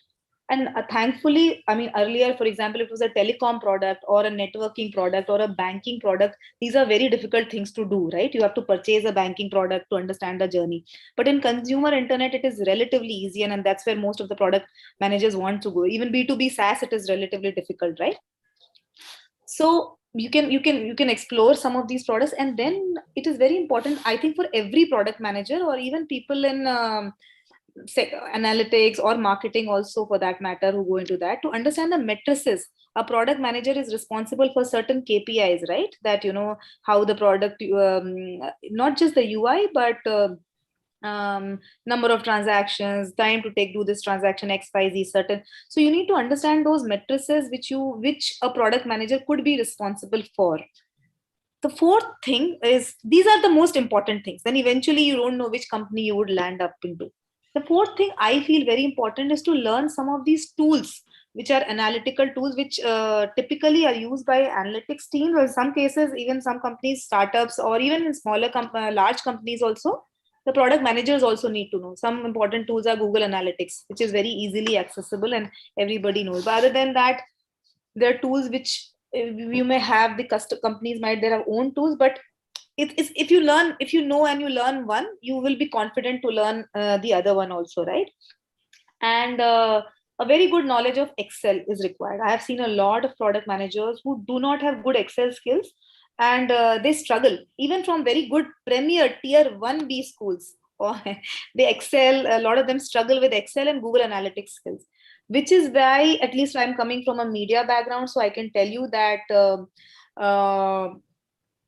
because in media company, the events in Google Analytics, whether they are passed correctly or not, whether the funnel is correctly made, whether the segmentation is done properly, whether your cohorts are correct or not, how can you influence buying behavior in a particular cohort, you need to understand these, and these require solid analytical skills also. So I think these are the few things you can prepare, and then obviously it's a lifelong journey and you can keep improving yourself. The other thing I would do is do a lot of reading, is what is understand, not just as an entry level product manager, but even at my level, because all of us are students. Through our things are changing, things are not the same which they were 15 years back. So it's important to read a lot in what is happening in your space, not just from a news perspective, but you can go deeper and keep yourself updated about what is happening. So these are few things I would do as an entry level product manager. Hello, everyone. Am I audible?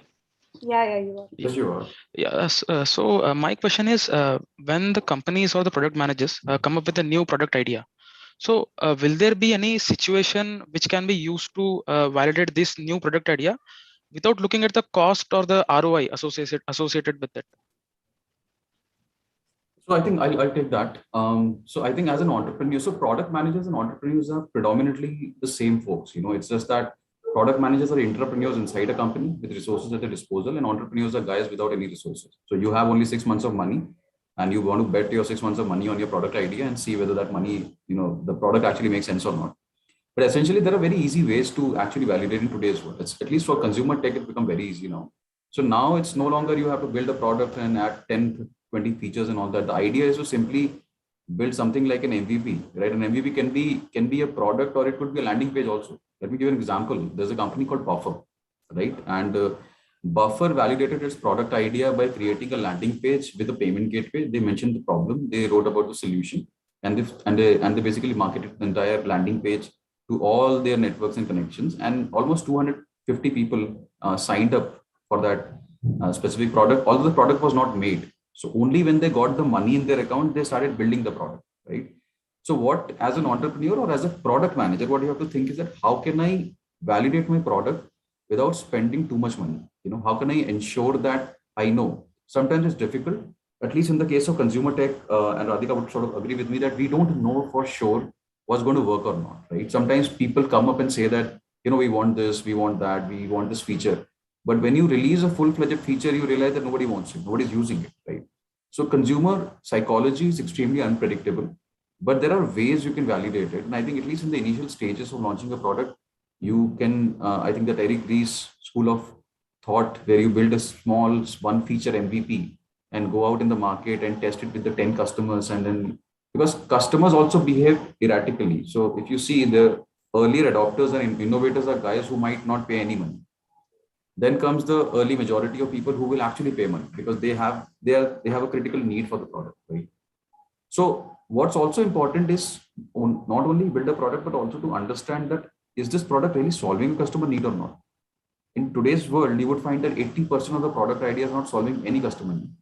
The reason why Superhuman, it's an email company, took almost 2 years to get a product market fit is because they realized much late that they were not solving any customer problem. What Gmail was offering, they were offering the same.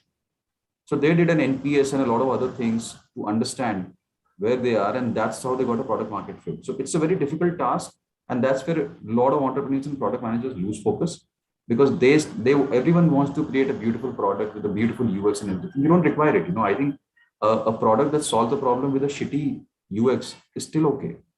But you can always improvise, and it always happens in iterations. It doesn't happen in one shot.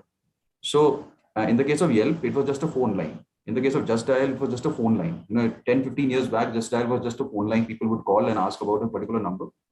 And that MVP worked for them, and then they built their website and their mobile app and everything later on. So to answer your question in one line, you don't need to build too many things. Just try to validate it without spending too much money, as if you don't have any money. And if you get validation, people are buying your product, using your product, and paying money for it. That's about the validation you need. Thank you, sir. Yeah. Hi, team. So my question is, like, how easy or difficult is it to switch from one industry to another for a product manager? I will take that one. So see, at a junior level, at an entry level, it is easier because I think less than 5 years of experience, people look for fresh talent. Sometimes the body of your work, body of the work that you've done, or your institute, and all those things matter, right?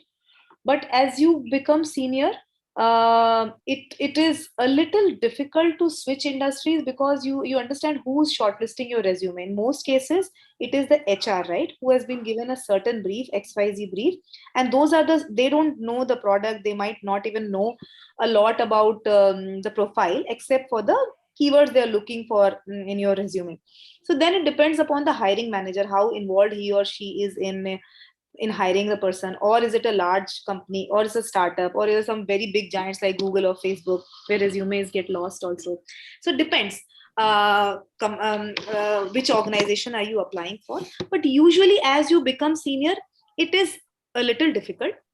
However, it is not impossible, but you need to understand, don't need to apply haphazardly. For example, I get a lot of resumes from people from insurance industry, and suddenly they want to change it because insurance is a very regulated industry. As a product manager, I can't do all those things. So these things you need to understand before you apply to an industry. You need to not just understand about, what I do as a product, those skills will be useful in the other industry. That is true, but the industries are very specific.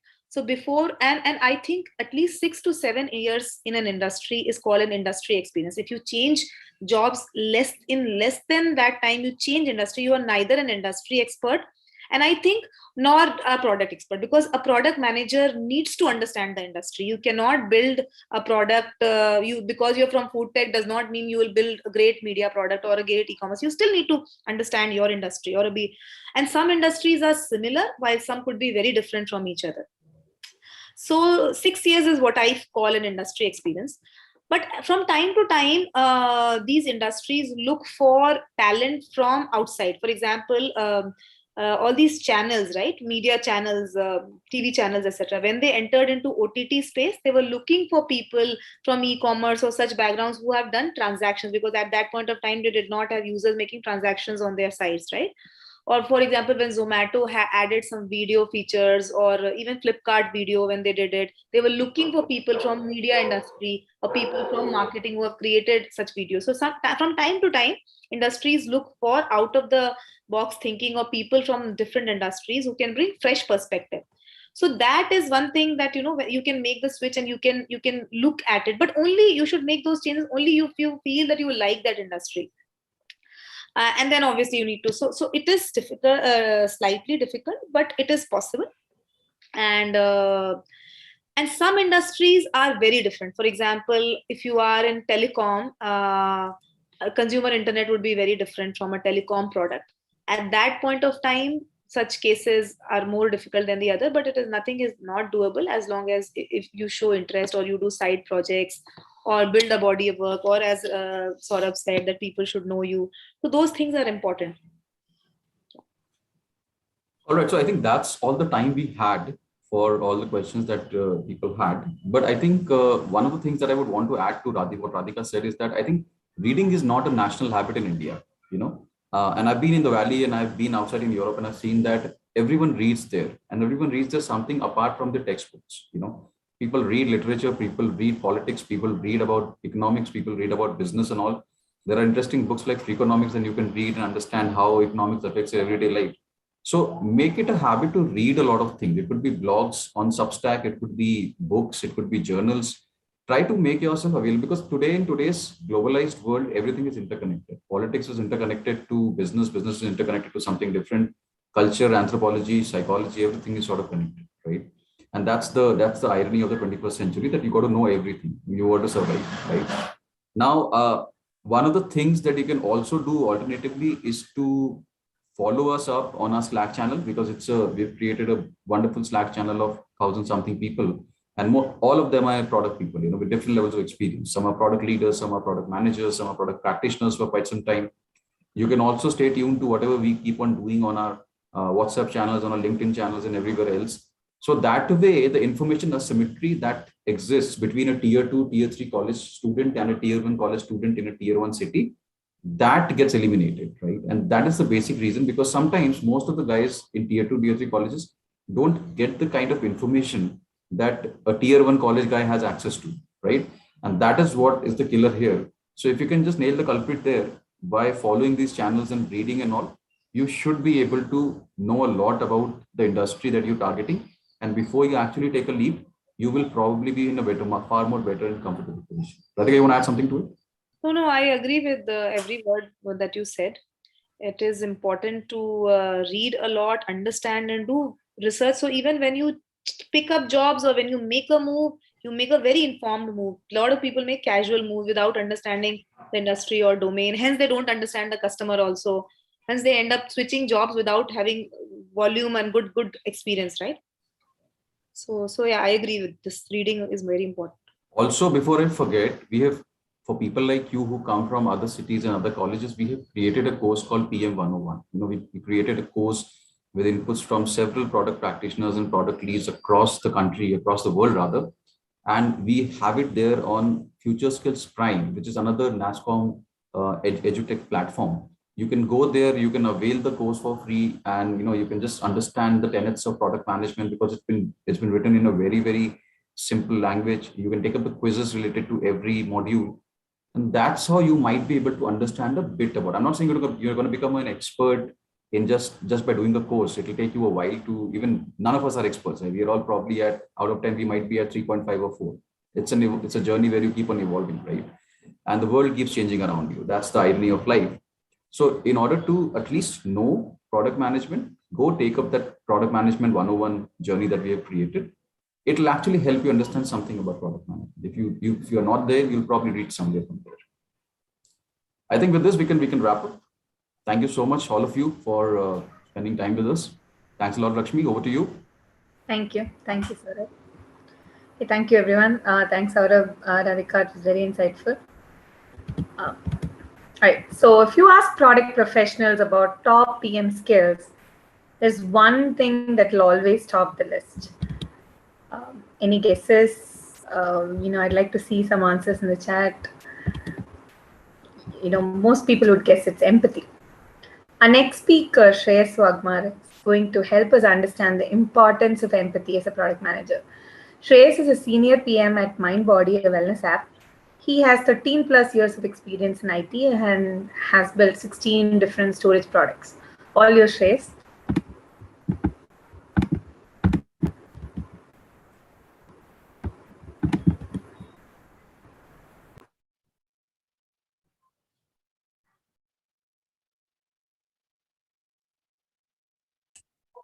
Hey, thanks for a nice introduction. Let me present.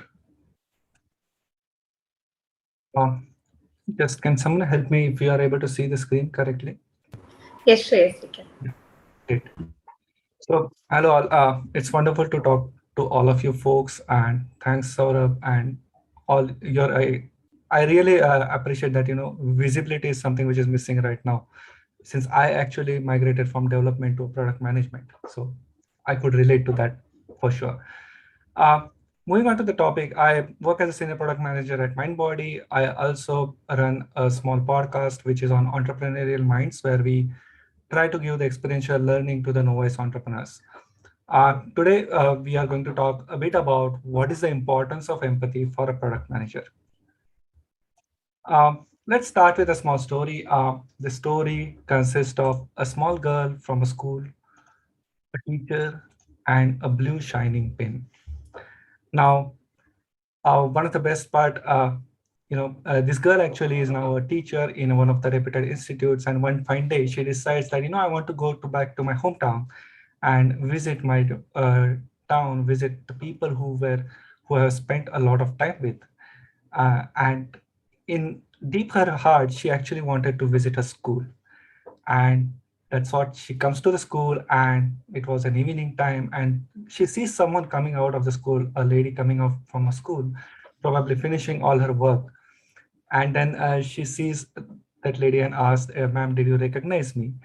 And teacher says no. She introduces herself and she describes that incident where, there was another friend of her who bought a new pen, a fountain pen, which was stolen. And the way teacher, and then she complained to the teacher. So teacher said that, okay, fine, let's find it out. Teacher closed the classroom door. Teacher made sure that all the girls in the class were blindfolded.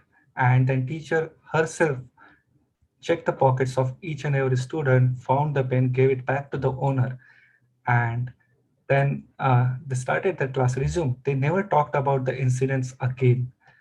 That was such a wonderful thing, And when this girl actually told that, ma'am, this was me basically. I stole that pen.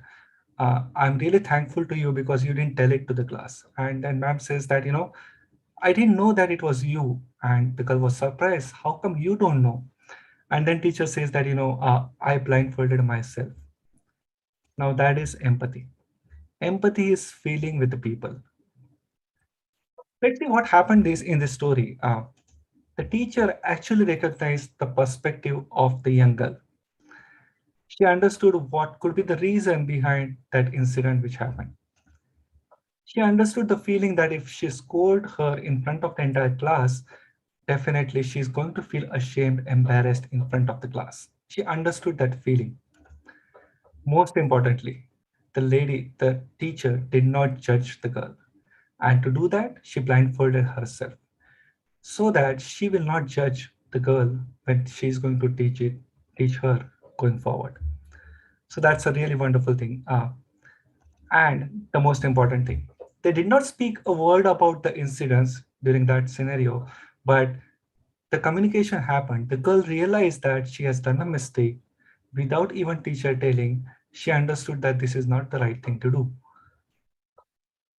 And these 4 parts are called 4 elements of empathy.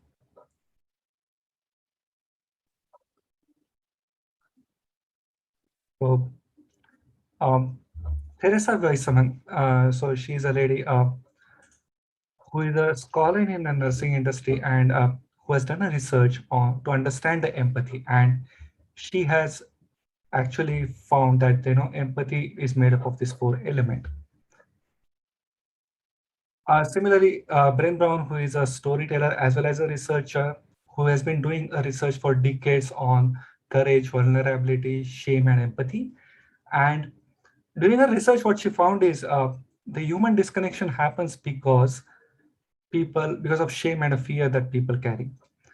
And then in her research later, she found that there are a set of people who have this sense of worthiness. Now, she wanted to find out what is this common thing among these people. And then she realized that these people are comfortable with vulnerability. These people believe that what made them vulnerable is making them beautiful. And that's why she says that, empathy is a choice and it's a vulnerable choice. To be empathetic, you have to embrace the vulnerability. Again, empathy and sympathy, very closely misunderstood concepts, but empathy is all about, I feel your pain, while sympathy means I'm sorry that you are in pain. Now, as a product manager, how does empathy help product managers? All of us understand and probably agree that product management is all about the people's job. We interact day in, day out with multiple people, different stakeholders.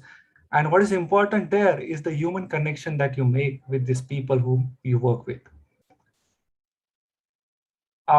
This is one of the examples from my personal experiences where on the left-hand side, we can see a rejection letter which I received for the job application which I made to Twilio.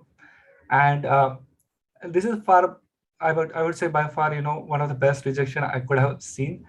The way they communicate, right? We are very fortunate to have a strong group of applicants to consider for this role, and unfortunately have decided to move forward with other candidates. A very nice way to say that you're not right fit for the job. Next, they say that I understand email like this are disappointing and I don't want them to be, which is really a wonderful thing.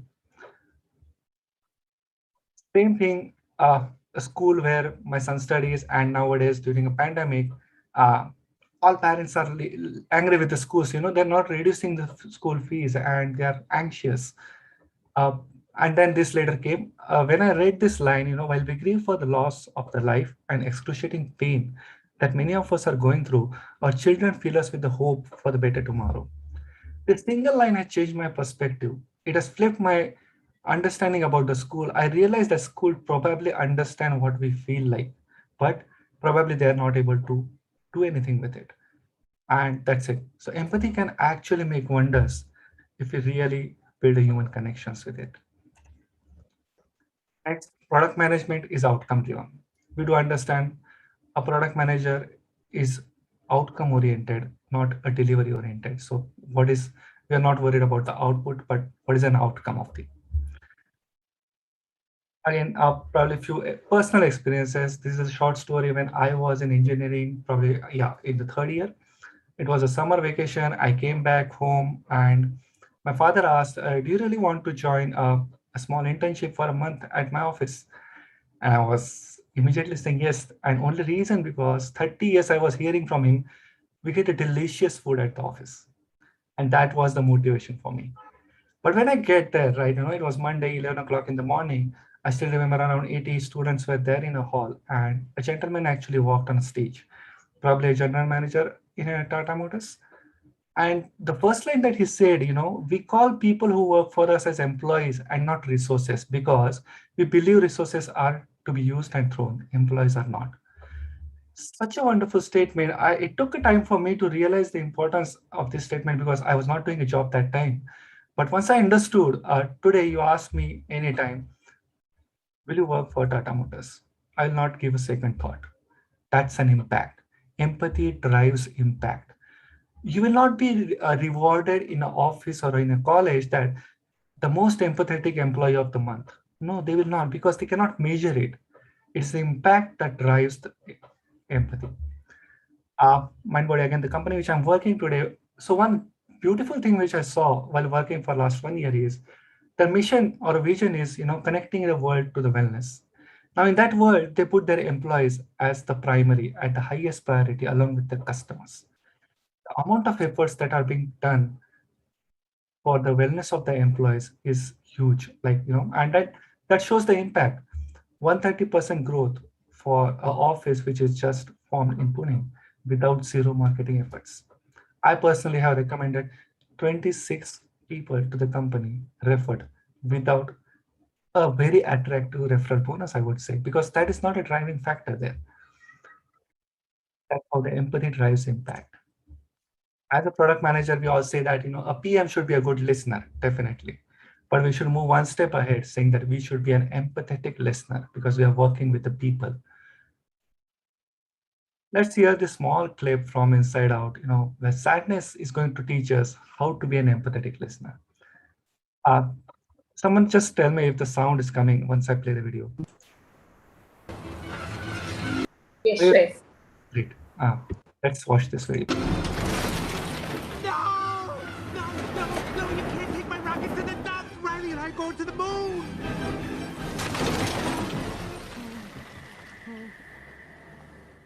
Riley can't be done with me.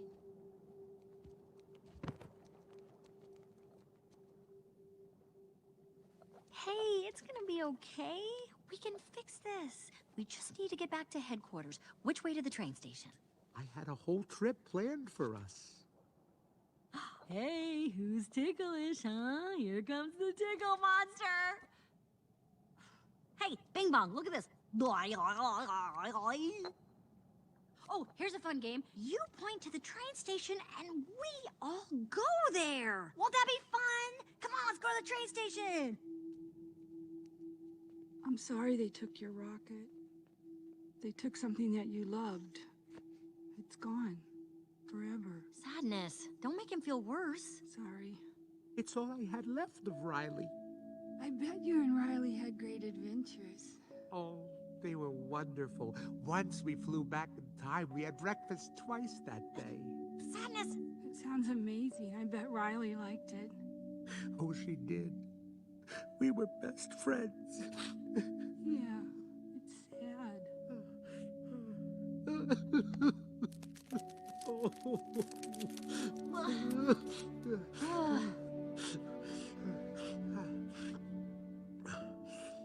I'm okay now.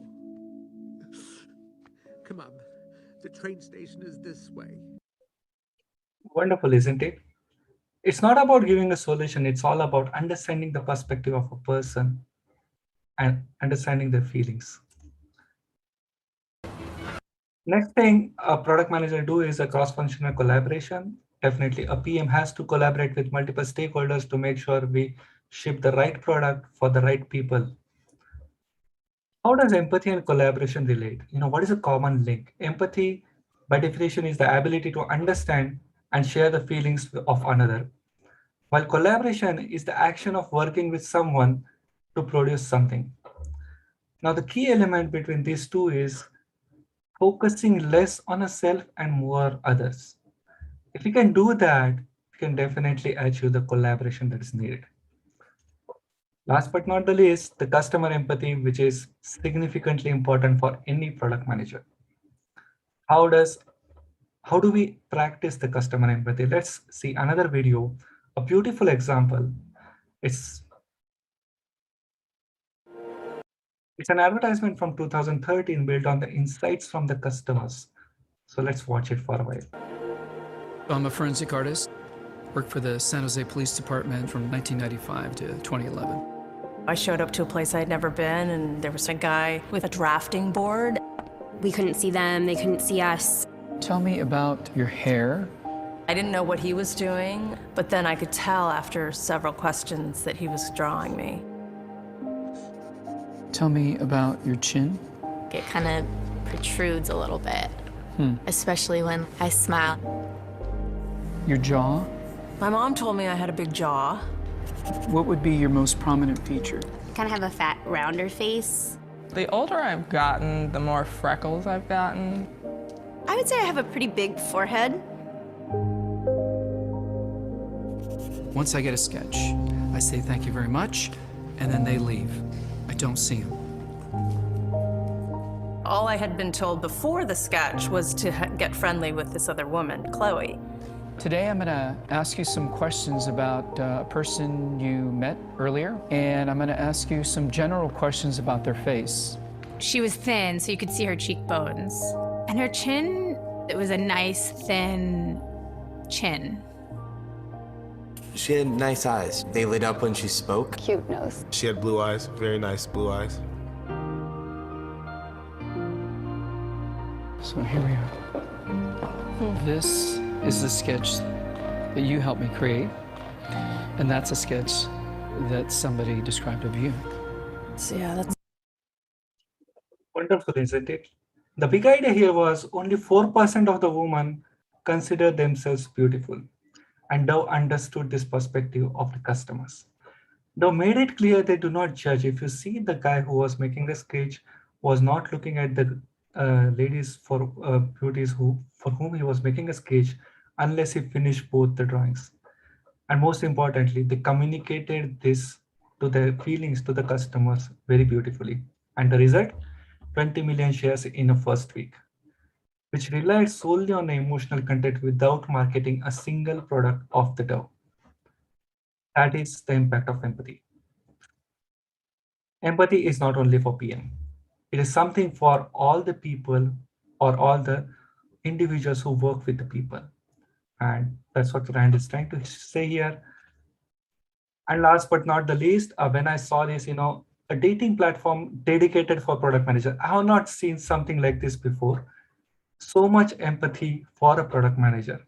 So I request all CEOs, VPs, all engineers, all salespeople, legal people to be a little empathetic with this species called product manager, because this species is actually trying to drive synergy across the multiple BUs to deliver what customer needs. That's all. Thank you.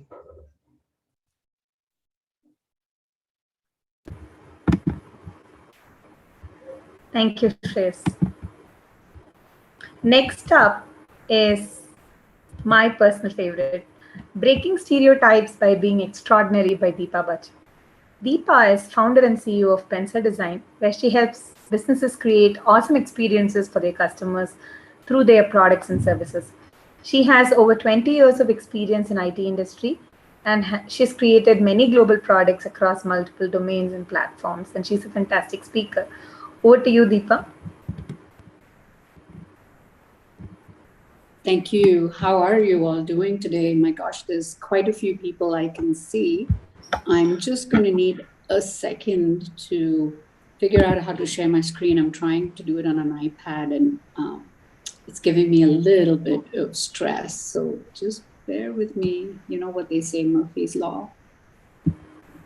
Sure, Deepa. And while Deepa, you're putting up your screen, we have a very quick poll running for the audience. Oh, okay, great. Just pardon me while I quit this and come right back. Sure.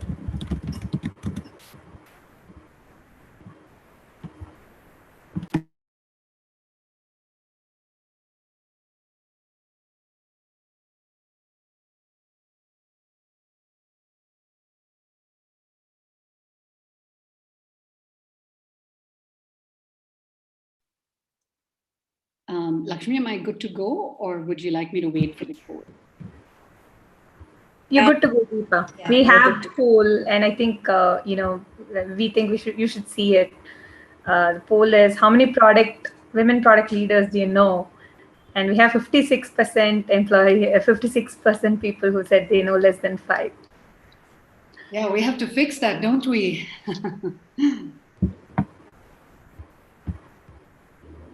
Yeah, for sure. Yes, definitely a lot of work needs to be done there. I'm just going to go ahead and start by sharing my screen.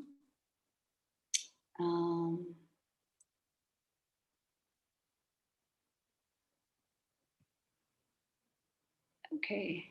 Do you all see the title of my talk, Breaking Stereotypes? Yes. Wonderful. So hi, everyone.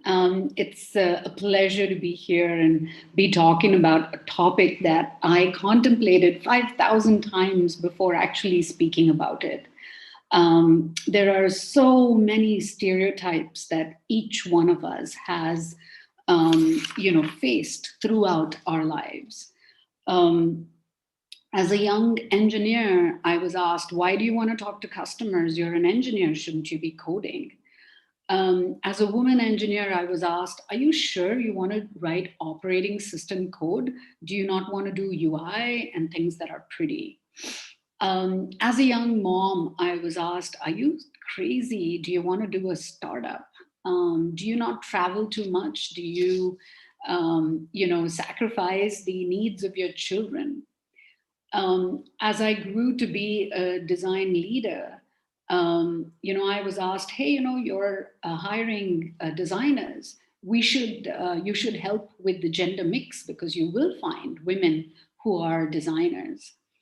I lived a large part of my professional career in the US, and right away when they see an Indian name, an Indian face, they assume that you don't have great communication skills. I've worked with a lot of Americans working on indigenous products for the Indian market. Right away, you see an American face, and people in India assume that, oh, you know what, Americans are not going to understand the nuances of India. Whether you're a woman or a man, you constantly have these stereotypes that you're trying to break. I really believe that the world around us, and especially corporate, has this need to conform. The need to sort of put us in buckets so they can better understand who you are. And I think I'm someone who's always fought those stereotypes. And it's not about being a woman alone. It's not about being an engineer that cared about design, that cared about product. It's not about a young mom that's looking to break barriers and boundaries. It's really every stereotype that people put forth and assume on your behalf that because you're of a certain type, you should work like so. And it's going to take a lot of time and a lot of effort to try to get the world to understand. A lot of work is being done about women in product, women in engineering, women in leadership. But there's equal amount of work being done for men as well.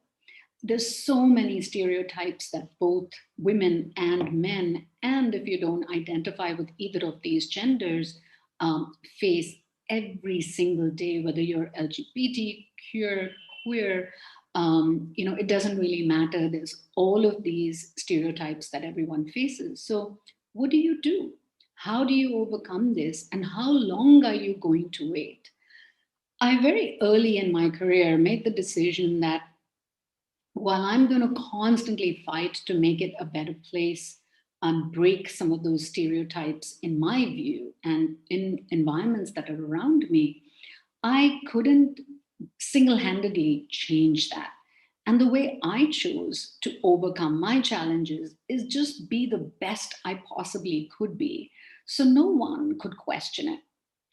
I remember as a designer, I was working with product management and I told them that, the requirements are incorrect. We should have these additional requirements.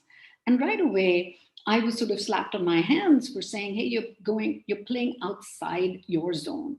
You're coloring outside the boxes. And I said, yes, okay, but is what I'm saying correct? It doesn't matter who's saying it. Let's look at the content. And when people can't refute the content, then that it doesn't matter who said it. It's the fact that you're doing the right thing for the company, for the product, for your customer. And so really, if you're extraordinary, that's the only way you can break stereotypes, while the environment is, of course, getting better and better every single day. If that poll question was, 0 to 2, I'm sure a few years ago, there would be a lot more people that knew 0 to 2 versus 0 to 5. It's improving, but that change is so slow that I think each of us have to make a decision for ourselves to say, while we help with the larger movement, the only thing that we can do is just be the best goddamn person, best goddamn role that you can be. And that's what will help you break the stereotypes. I spoke about the burden of greatness, and I really contemplated a lot about the title.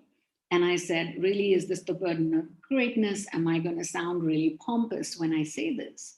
But I think that people relate. Hopefully, the folks that are attending the session are looking at, yeah, this makes sense. I am really good at what I do. And it goes back to the only way to break stereotypes in our working careers, in the now, not in the future, is to be extraordinary. And so it's really about being okay and being comfortable with saying, I am really good at what I do, and I'm going to show you. So how do you identify with this greatness? What does it mean to be extraordinary?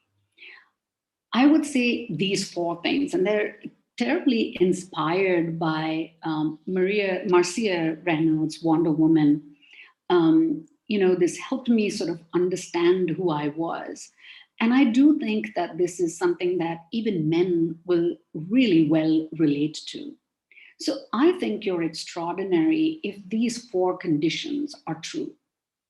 The first one is that you have this constant need for new challenges. And in fact, doing something everybody else can do is ordinary, and it's almost terrifying to feel that you might be bucketed with everybody else. Your biggest need is to accomplish things of value. I think these are people that are constantly competing. If there is no one to compete with, they compete with themselves. And I just want to, give you, on a lighter note, I want to give you an example of this. Recently, my family and I were traveling, and we were driving. The road was really nice. It was easy. It was an easy drive. The weather was great. There wasn't that much traffic on the road. And so what I did was I started having a small competition with myself. I said, how long did I take to go the first 100 kilometers? And how long did I take to go to the next 100 kilometers? My family sort of, appeased me for the first couple 100 kilometers. And after that, they got really, really bored. But for me, that was really motivating, because the challenge was, can I do it faster? While being safe, of course, but can I do it faster?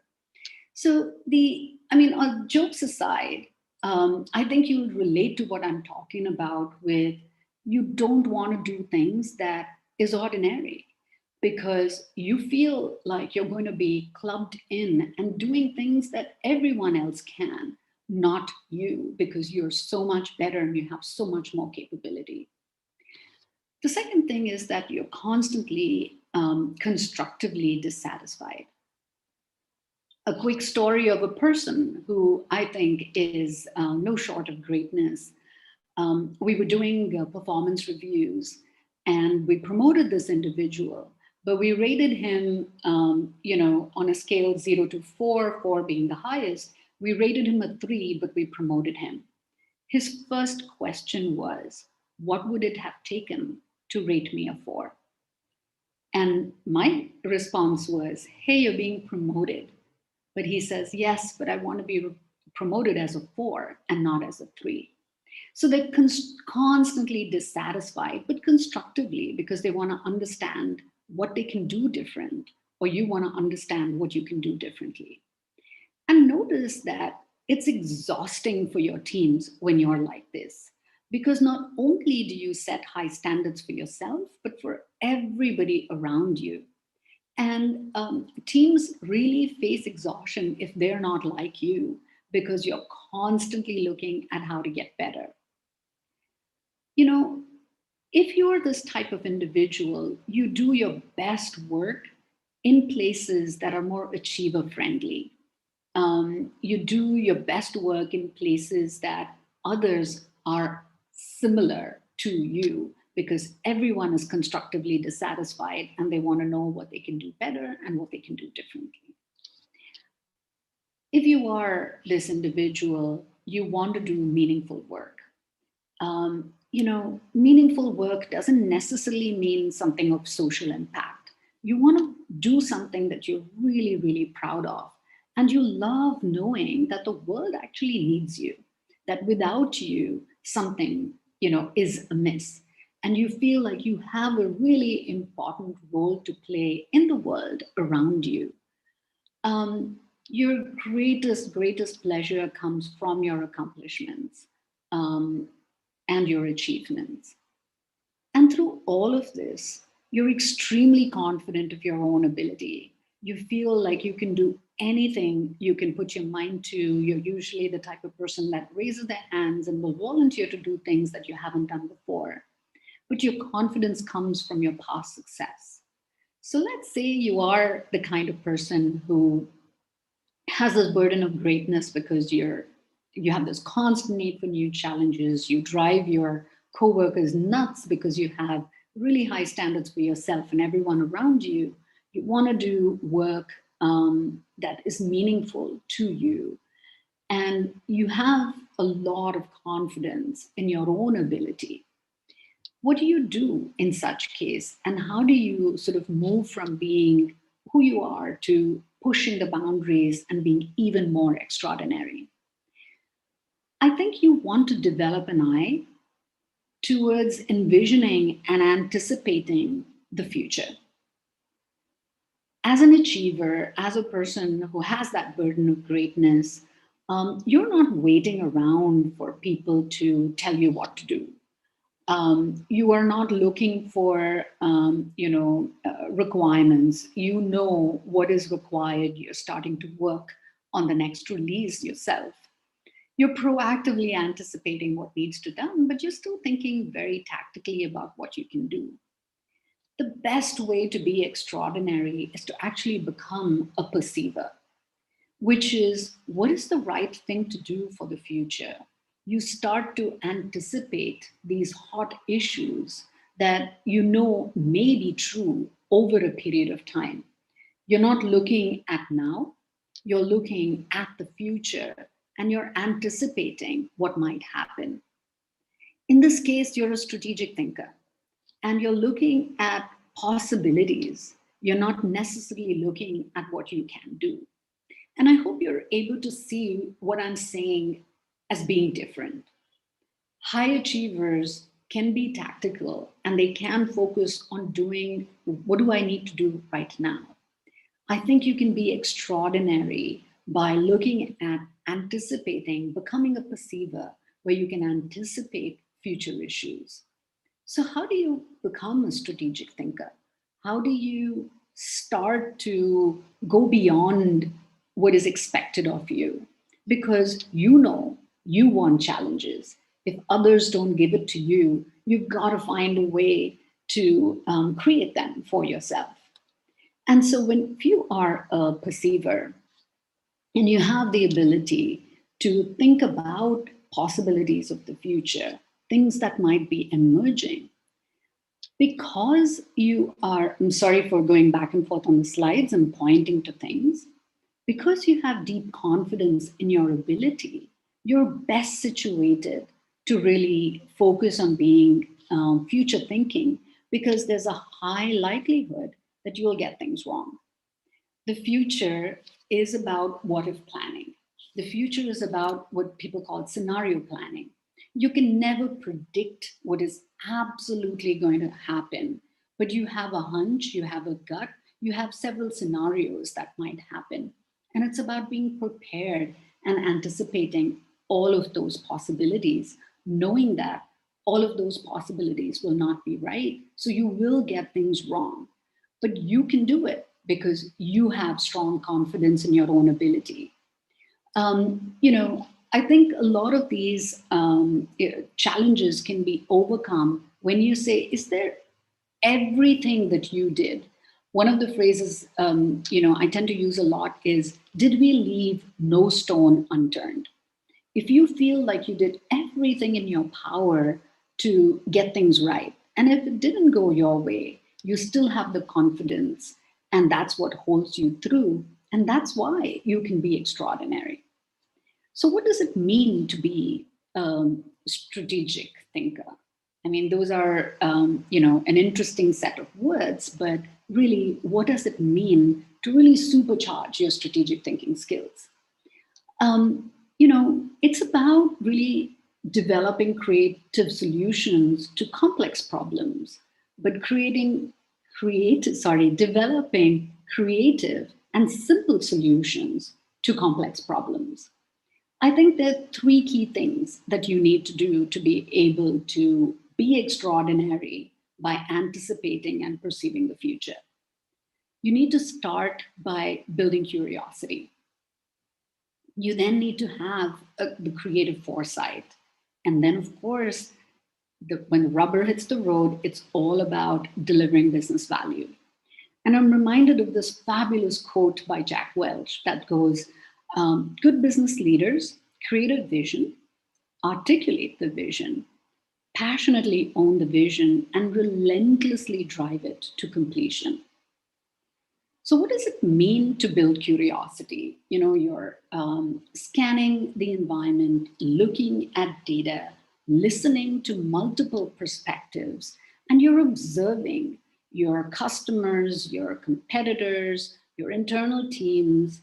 But it's a lot about discovering and having the humility to sort of look outside of your comfort zone and really understand the space. When you move to creative foresight, it's about connecting those dots. Building curiosity is actually getting enough dots. And the creative foresight is about connecting the dots to articulate a transformative vision that with a lot of humility that you can be wrong. And so you meticulously pressure test it.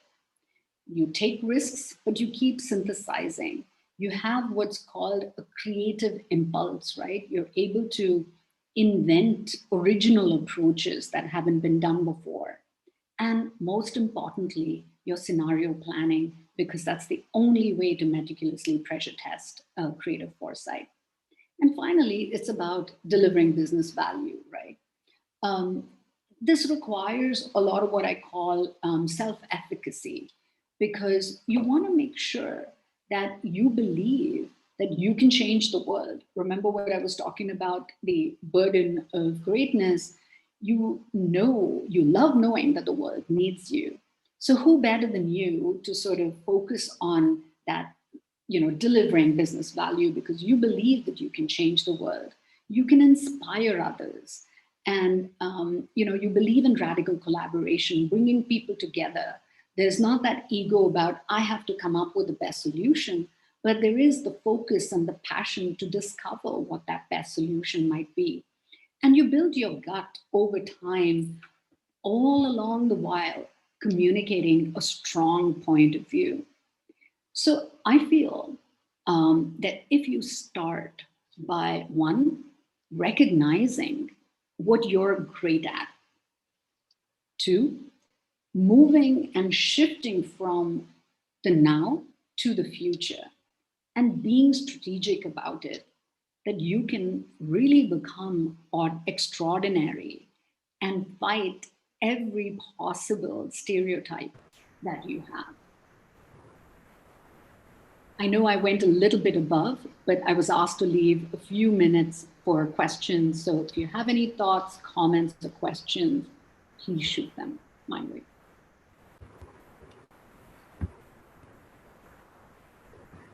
Thank you, Deepa. We've been taking questions in the Q&A session here. So they'll post the questions. So we'll move on to the next session. And if we have any questions, it'll be posted in the chat. Sure thing. Thank you.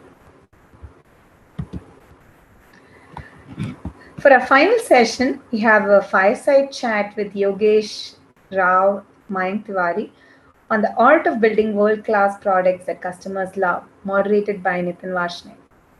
Mayank is co-founder at Skeps, next-gen POS financing product. He's held various positions in Uber, PayTM, McKinsey, and P&G. Yogesh is Vice President of Products at United Health Group. Prior to this, he's led product practice at Novell, Yahoo, and has over 2 decades of product experience. Yogesh is Nasscom volunteer at Skill Development Pillar, and he's an excellent and engaging speaker. Moderating this chat is Nitin, who is a Director of Product Management in United Health Group and is a co-lead for Nasscom Product Skills, helping us build a product nation. Welcome, Yogesh, Mayank, and Nitin. You can get started. Thank you, Lakshmi. Hello, everyone. I'm Nitin Vasne. Very excited about this next session, which is fireside chat, as Lakshmi mentioned, between two very senior industry leaders on this wonderful topic of art of building world-class products that customers love. So, I know that, Lakshmi has already introduced both the speakers here. Welcome, Yogesh. Welcome, Mayank. I'll kind of start with a very fundamental questions, and I will kind of would want both the speakers to take a shot at this, as a first, because we keep on hearing this question a lot. And that is, what, according to you, are the three key aspects to build world-class products? So probably I can start with Yogesh.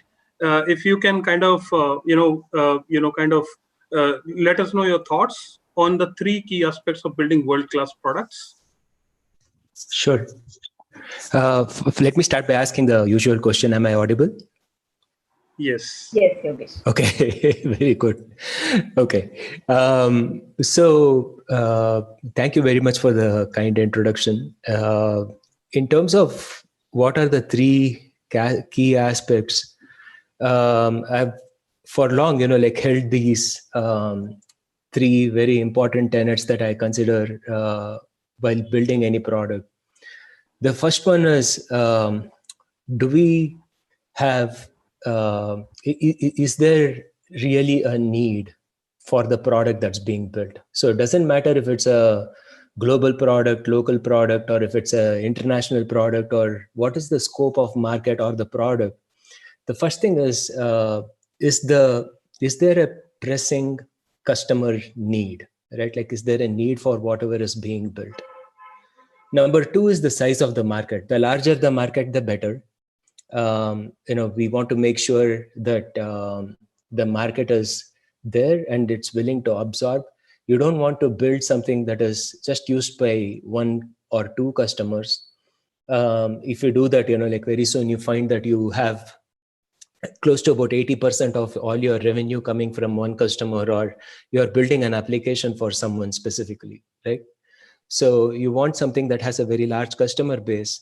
And the question, the third aspect, which I think in many cases would also be my first aspect, would be, do I have internally the capability to produce the product, right? So if I do not have the people, if I do not have the skills, or if I do not have the necessary operational support available for building the product, then there's you may have the best business need out there, you may have the best market size out there, but it doesn't really matter, right? In many cases, like this question number 3 comes to haunt products as they expand, because you initially get a customer or you have established your foothold, but beyond that, right, like you want to move into an adjacent market, or you want to grow your market. That's when, like you realize, like, hey, you know what, this additional adjacent market that I thought was actually adjacent is not really that adjacent, right? The skills of the people that I have within my team are incapable of delivering the product, right? So those are the 3 big aspects that have always been my guiding light. So again, to recap, maybe I'll go with 3, 2, 1. First is like, do I have the capability to build whatever is being asked for? Number 2, is there a need, and is the need real? Is this something that someone will pay for? And number 3, how big is this? Is this just going to stop with this 1 or 2 customers, or is this going to be broader than that, right? Is there a market for it? Wonderful. Let me see if Mayank has other thoughts. Go ahead. Yeah, back to you. Yep. Yeah, Mayank, over to you. The same question, what, according to you, are the 3 key aspects of building world-class products? Perfect. First of all, thanks, Nitin, for the introduction, and thank you for having me here. And I completely agree with Yogesh, by the way. and it seems like those are the key points to consider for building a good product. But I think I would possibly bring it to a different structure, very similar, but something that I followed in the past life. The first one, I absolutely agree. I think understanding the customer need, right, which in my mind encompasses everything. It encompasses the fact that you want to understand what the problem is. First of all, do you want to solve a problem which is, let's say, about food delivery or about educating kids remotely? So just understanding the problem, and then also, like Yogesh said rightly, understanding how big the problem is. So nobody absolutely wants to build a product for one segment or a small segment of customers, because that inhibits scalability to an extent, right?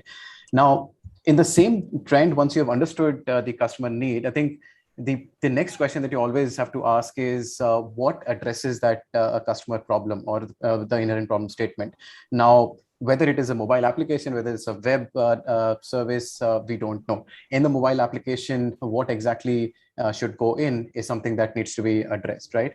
So just understanding the customer need and creating a framework of what will it take to address that problem statement or customer need when I build the product, and what that product is, a mobile app versus web, it's actually a secondary feedback from that. So that is the first thing that I at least always consider when building something from scratch. The second point that I always take up after this, once you have addressed the basic problem statement and how to address that, is to develop a product roadmap, right? I think a lot of us who've come from large organizations, a product roadmap is almost like a strategy event, right? Where you brainstorm, you figure out which feature goes in when. But for an early stage development specifically, it is very important that you have this discussion early on, where you try and understand what feature comes first and what feature comes next, because there's this tendency to do a feature overload on the end customer, where you might just end up bringing analytics in, the basic problem that you're solving in, and a bunch of other features that the customer may not need on day one, right? You might need to kind of change the behavior of the customer and then keep launching the features so that the customer becomes accustomed to that, right? So just developing a product roadmap, possibly for 3 to 6 months, if not beyond, is the second piece that I always pick up. And the third one, absolutely in sync with Yogesh, I think how to deliver this, how to build this, you need driven and, in my personal opinion, customer obsessed individuals, both in the product and technology team. So usually in early stage of the company, it is believed that the tech and the development team is the day one requirement, and you should build a team first. But in what I've learned from my previous experiences, the product development team or product management is equally important from day one, right? So there's no way a good product can be built just by the development team being there. So I would say the third point is absolutely spot on. You need the right set of individuals in the product journey, both on the product and the development side, to build a high quality product. So to summarize, understanding the customer need, once you've understood that, building a roadmap to market, avoiding feature overload, and number three, getting the right people in to now start delivering and executing the product. Wonderful. I like how both of you have really emphasized on the feasibility of the idea, feasibility of the organization's capability to kind of build the product, what has been kind of thought through. So that's great. So I'll just request the team. We ran a couple of questions, poll questions, and I would like to understand how the responses came up. And so here is it. Is it possible to build products platform for the world from India? And 97% of them are saying yes. That's wonderful. Should product platforms be built solely based on the customer? Based on what customer is asking us to build? 19% is saying yes, and 78% is saying no. So I think, I'll just kind of pivot from this particular poll question. I think you might have, Yogesh might have, got some hint with respect to, how is our audience thinking today. So I would like to, I know, I always remember your session on Nasscom platform with the title, "Do Not Listen to Your Customers." So I would like to ask you, Yogesh, what is how important it is to keep customer at the center of the product. What are your thoughts about customer centricity? Sure. Thanks for remembering that session, Nathan. The session called "Do Not Listen to Your Customer" was actually a play on the words, primarily to say, don't listen to your customers, but understand what the customer actually needs. Right? Understanding what the customer needs are. So, as someone who's been in this industry for some time, and recruiting team members for our team, for my team, and then looking at like how best we can grow the talent within our groups, right? Like which are both here in India as well as in the US.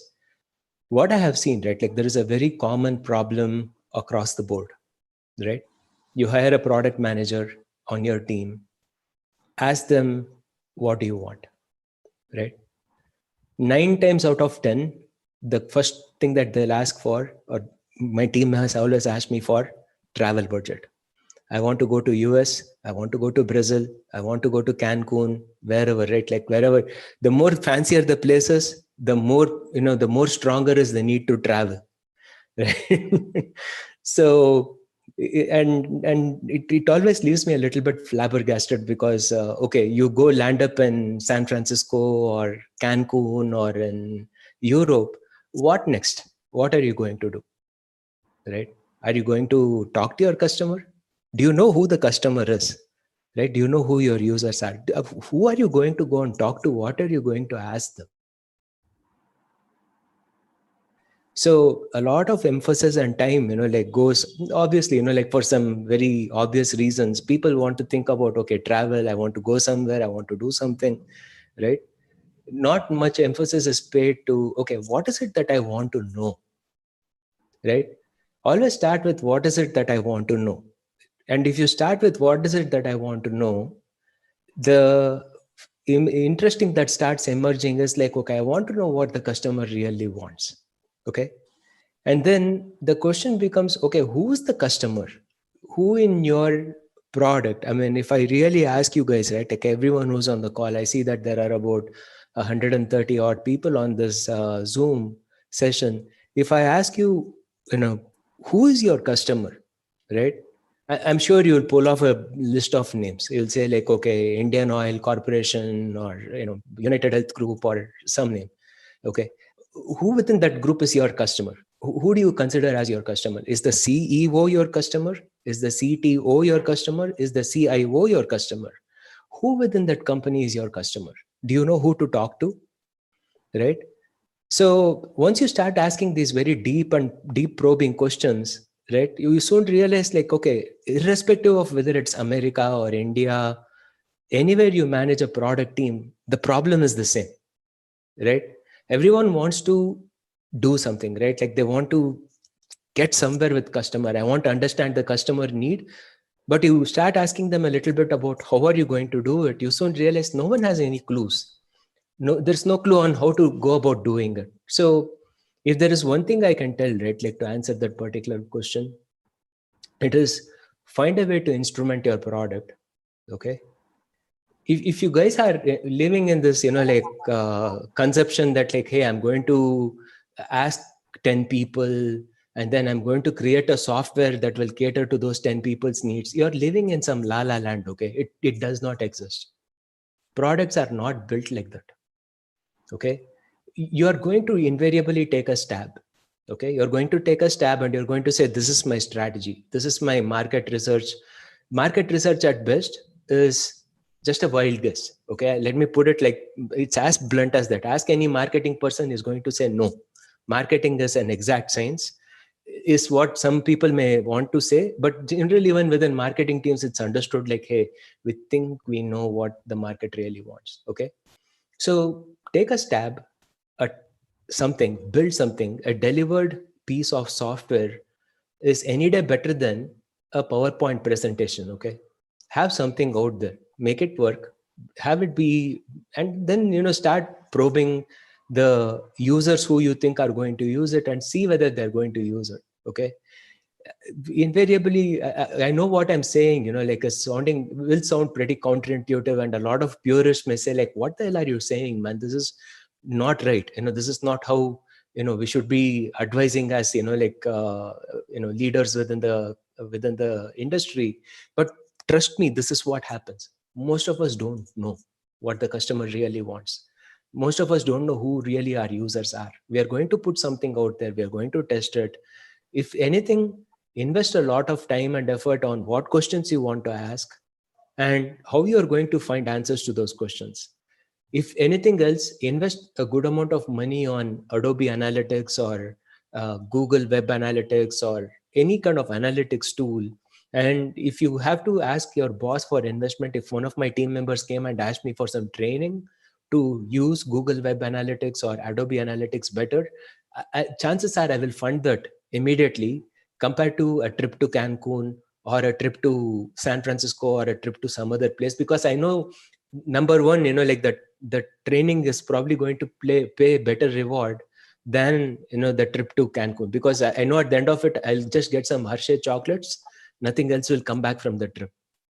Okay, so that's my long-winded response to your question, Nathan. So if anything, invest on analytics, invest on understanding what the customer really wants. Take a stab, get something out there. Don't go with that nonsense about measure 20 times, cut once, because if you keep your engineers waiting, they're going to build something. Okay, if you're taking a lot of time to do market research, the engineers will build something. Instead, have the engineers build something. At least take a wild guess, have them build something and test it. Make sure you instrument it and get some analytics out of it.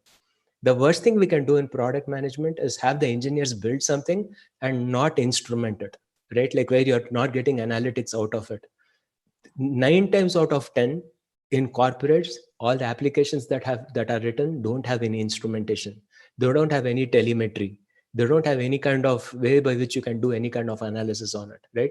Even my own products, right? Like in many cases, they don't have it. We don't invest the time, right? The user stories and features and other things that get written typically are all functional in nature. They don't have anything around telemetry or instrumentation built into them. Take the time, put the time, like to instrument it. It will give you a better understanding of what the customers truly want. If they're not using what you have built, if what you have built is totally useless, at least you will know that it is useless, because you will see that the engagement scores are 0. Long-winded response, Nathan. I don't know if that makes Thank sense. you so much, Yogesh. This is really great insight. So Mayank, if I have to ask the same question, how would you look at customer at the center of the product, the customer centricity? How would you respond?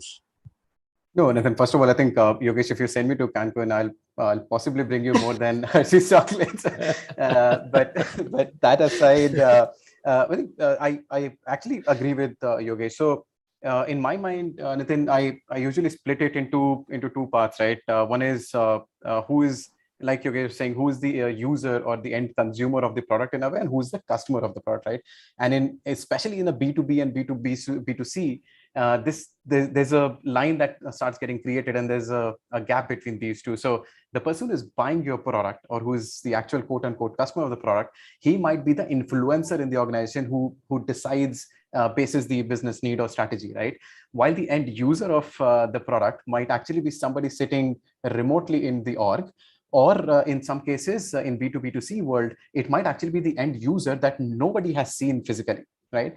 So that is where the distinction starts coming in, where once you've decided that, hey, like Yogesh was saying, whether you're selling to the CEO, CFO, CTO, CPO, whichever C-suite customer you're selling to, I think the right next step is, once you've convinced that decision makers that this is what we'll deliver, or this is what you need, the next step in my mind, and we've done it in Skeps many times, is just go that extra step and try to understand, if you can't meet the end consumer or end user, try to at least create a pro forma of sorts, right?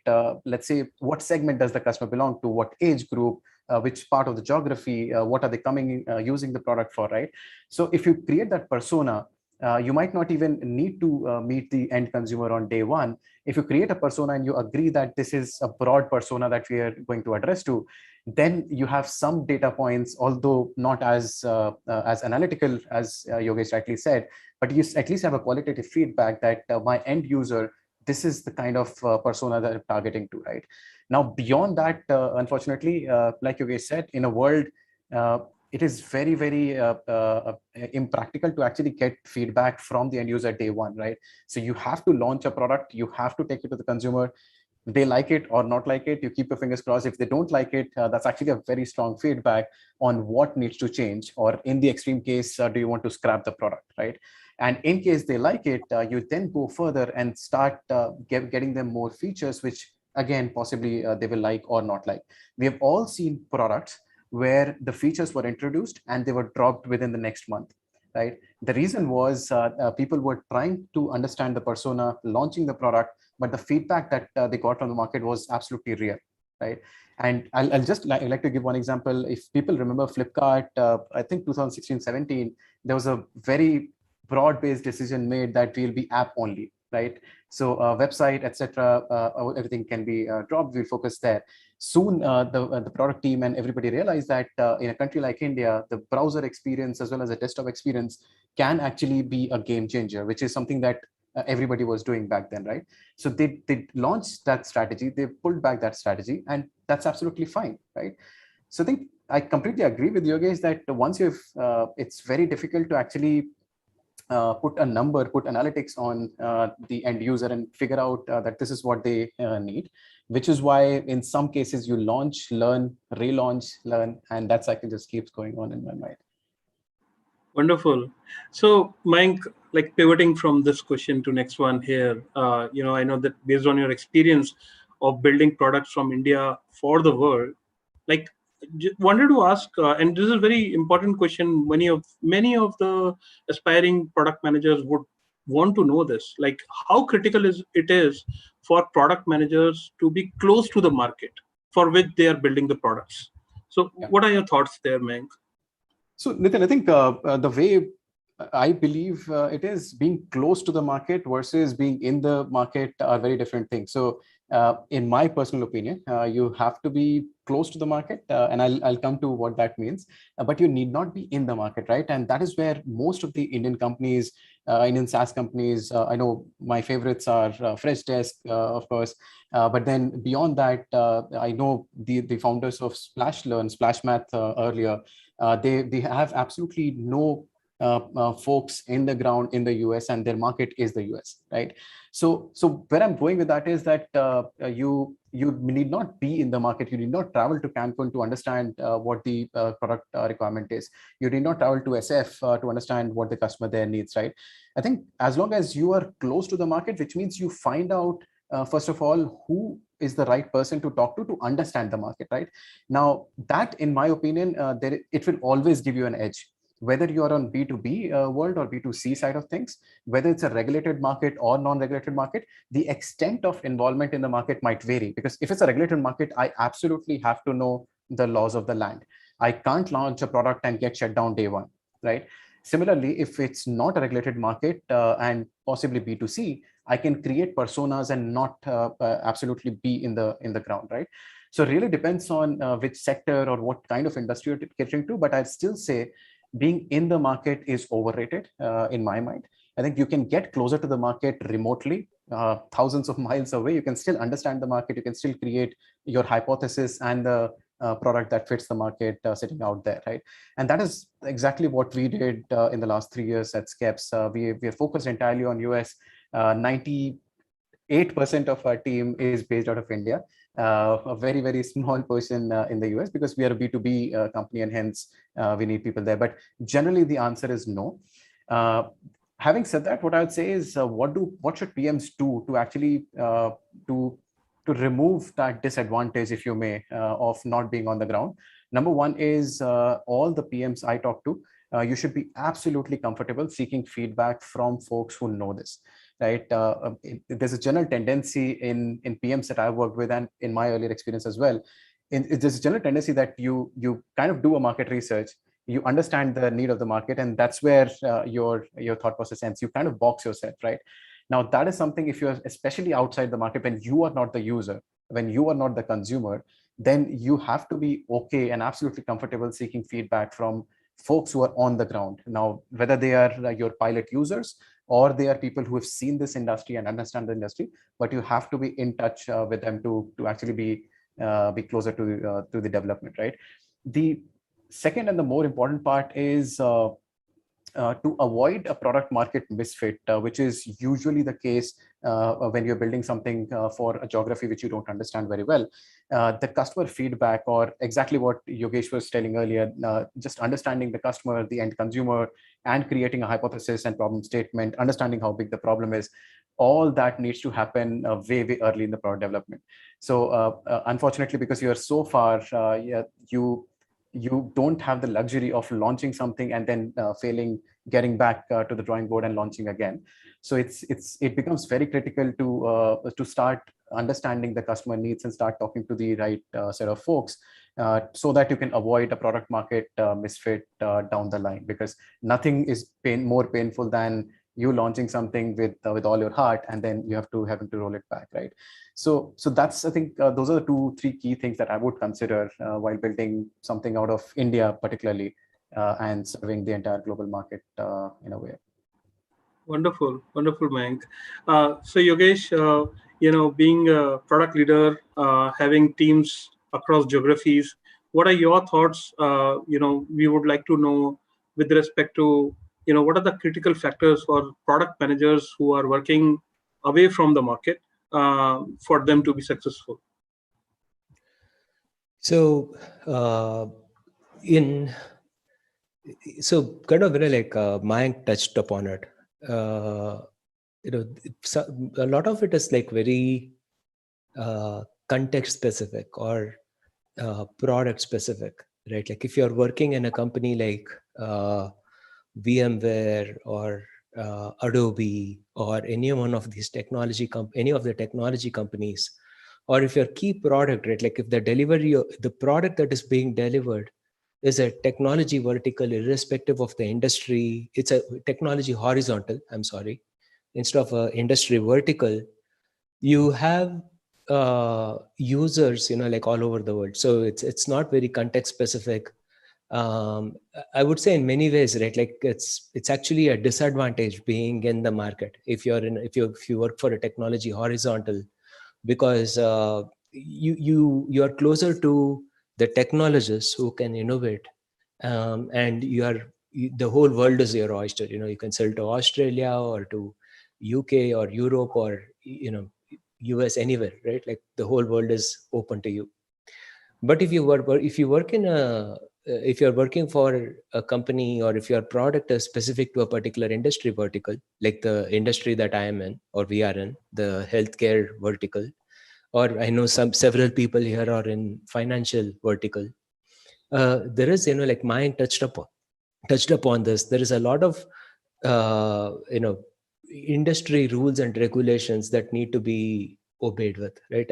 You need to be in compliance with, be it GDPR in Europe or payment card industry specific PCI requirements, or in the case of healthcare, right, like there is the N3 requirements in UK, or the PHI, PII, HIPAA requirements in the US. It's going to be really important for the product manager to understand what that context is, right? In which case, like irrespective of which industry vertical, it's important to have like a very good orientation program, right? Pretty much have like a 1 or 2 month good orientation program that really gets like the product manager assimilated into that particular industry. Because most of the people that we recruit or we've seen like being recruited in many of these companies do come from an MBA background or a B school background, but don't have like a lot of information or knowledge about European financial industry or American healthcare industry, industry specific knowledge. So having a good assimilation program, I think, is really, really very important. Beyond that, understanding the local market context, right? Having, I think the BPO industry has done a far better job in this particular space than product companies have, right? So if you work for a call center, right, which is outreaching to the US, they put people through like a accent program. They learn to speak like an American. They learn to they learn all the keywords. They get the scripts, right? Like, so there is a far better assimilation in that manner.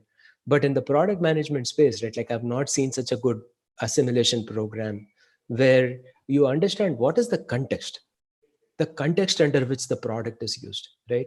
So simple example, in the US, right, if you have to buy medicines, you have to have your insurance card. You don't buy medicines without an insurance card in the US. If you go to UK and if you buy medicines there, there is a small copay irrespective of what medicine you buy. Okay, so if the person is not aware of such market context, these are like very simple things, right? Like, but you'll be you'll be amazed by how much people are not aware of those things, right? So it's important to make sure that we have that kind of an assimilation program for any product manager who kind of comes in, which guarantees, like the success of the product that is being built from a remote market like India for a different geography for an industry vertical, right? Technology horizontal, slightly more easier. Industry vertical, slightly more harder, but can be done provided, like we have a very solid assimilation program. Companies, like in India, I think would actually do very well by having such a program. Similarly, like I've probably had about 20-25 startups, like come to me in the last couple of years about, like doing something in the US healthcare space. These are people either I know, through my Nasscom network, or in other cases, like people who have just heard about me and know me through other networks that are out there. And one of the first things I always tell them is like, hey, invest in a good lawyer. Get a good lawyer, and don't get a lawyer in India, get a lawyer in the US, get a lawyer in Europe. Start with that, right? Like understand what the legal context is. And you don't have to hire this person as an employee, but bring them on as a retainer, right? And hire a good one, right? Like someone who can really advise you and tell you the do's and don'ts and the gotchas. If you don't know these three things, like Mayank said, you will end up making some very simple assumptions, simplistic assumptions, and those assumptions will come back and bite you because the industry does not work like that, right? The industry just does not work like that, and it will be a colossal mistake, right? You don't want to do that. You want to build some product, but you also want to be smart about it. You don't want to just jump head on, like into a concrete wall. You jump head on, provided it's a swimming pool and it is deep, right? Right. No, wonderfully put there, Yogesh. Thank you. So let's kind of look at, I'm just looking at some of the Q&A which are coming in. And like mine, probably I can start with you, this first one, which I'm seeing. I know that, you have scaled up your organization. So based on that, I think, this question, like, how to scale up the product and development organization to support the product build or the product roadmap, irrespective of geography you are operating from. So how do you kind of scale up? Yeah. So Nitin, I think it kind of ties back to what we discussed all the way, right? First is you obviously crawl, walk, and run, right? So essentially that's the approach we have taken in the last 3 years. We are a B2B consumer financing company, so there's a lot to learn. So day one to possibly 6 months from there, we were a small team of 3-4 devs, co-founders, and one product manager person, right?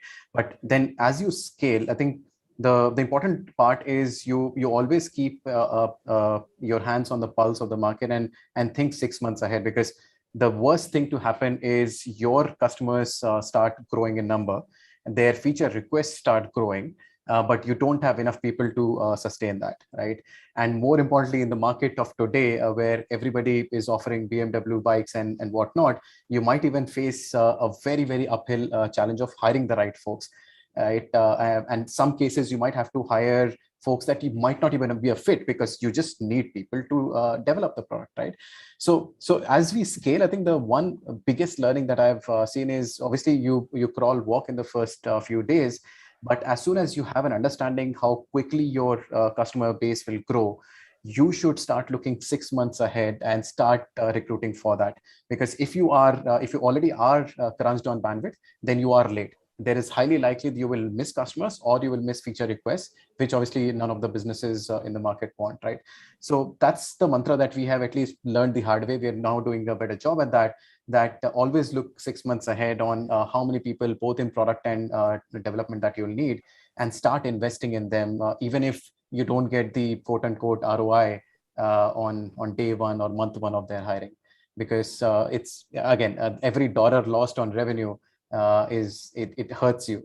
It hurts you like no other way, right? So that's how I will answer how to scale up the org sitting in India.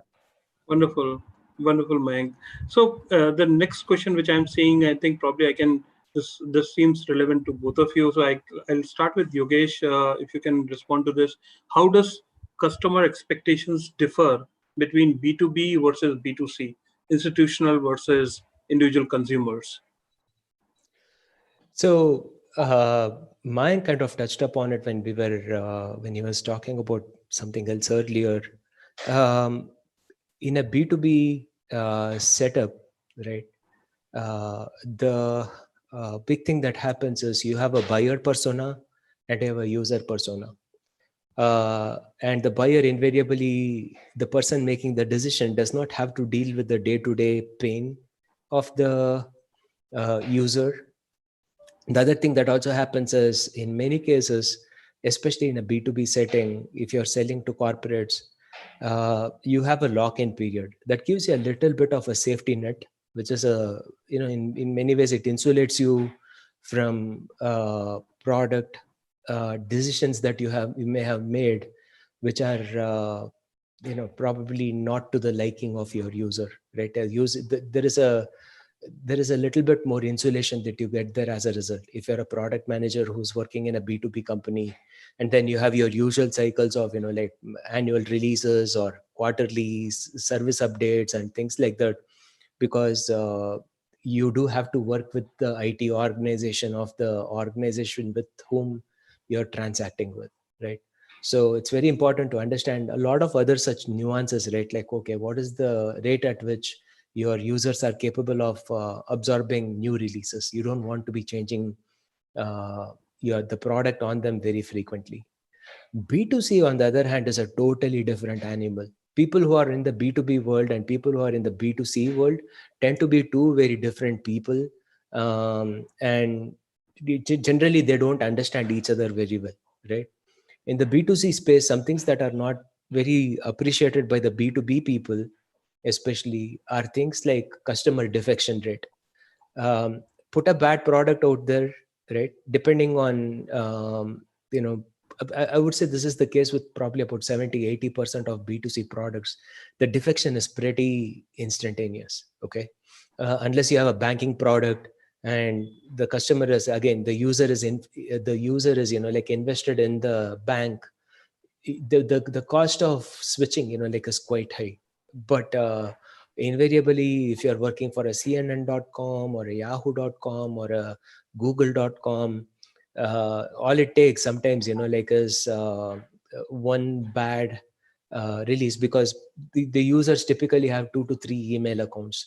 They have 2 to 3 different websites where they can go look up finance information. There are 2 or 3 different websites where they can do anything, right? You just lost your user, like for another month, until the other company, to whom you lost your user to, does something that's not to their liking, right? So there is a lot of switch back and forth that keeps happening. And in the B2C space, right, like the other thing is that the point that I made about having instrumentation and understanding the users is much more critical. It's important in the B2B space as well, because you don't want to be upsetting your users by making it hard for them to use the product. one of the best examples I have for that B2B space, like I'll give it to you in a minute. But in the B2C space, it's very important for you to instrument your product so that you're getting instant feedback in terms of, like whether your users like the product or not. Okay.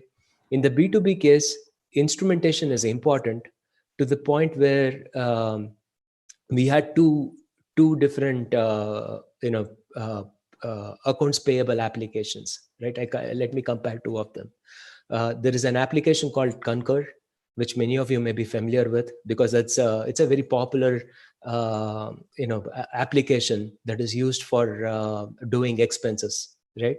And then the other counter product for that is Oracle has something called as iExpense, which is one of the modules within Oracle applications with which like you can do very similar thing.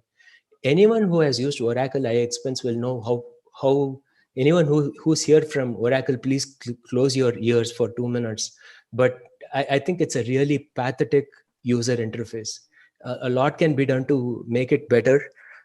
Problem is, it's a best of breed, which means, it is integrated with time entry. It is tied up with procurement. It's tied up with many different things, so Oracle Fusion middleware, we used to call it as the confusion middleware for some time as a result, because it was so poorly written, in terms of its user interface. The result was that, in many organizations where they started rolling out Oracle as the application, the users actually started saying like, hey, why the hell are you rolling this out, right? Let's go with Concur instead. So Concur actually is a Desi founded organization. The founder is an Indian who's based out of Seattle. He did really, really very well. At the end of the day, he sold Concur to SAP and it became an SAP product. And I think today, it's one of the best expense applications out there, because it's not an expense application. It is a travel reservation application. Right from booking your tickets, for travel, everything is possible within that Concur application, right?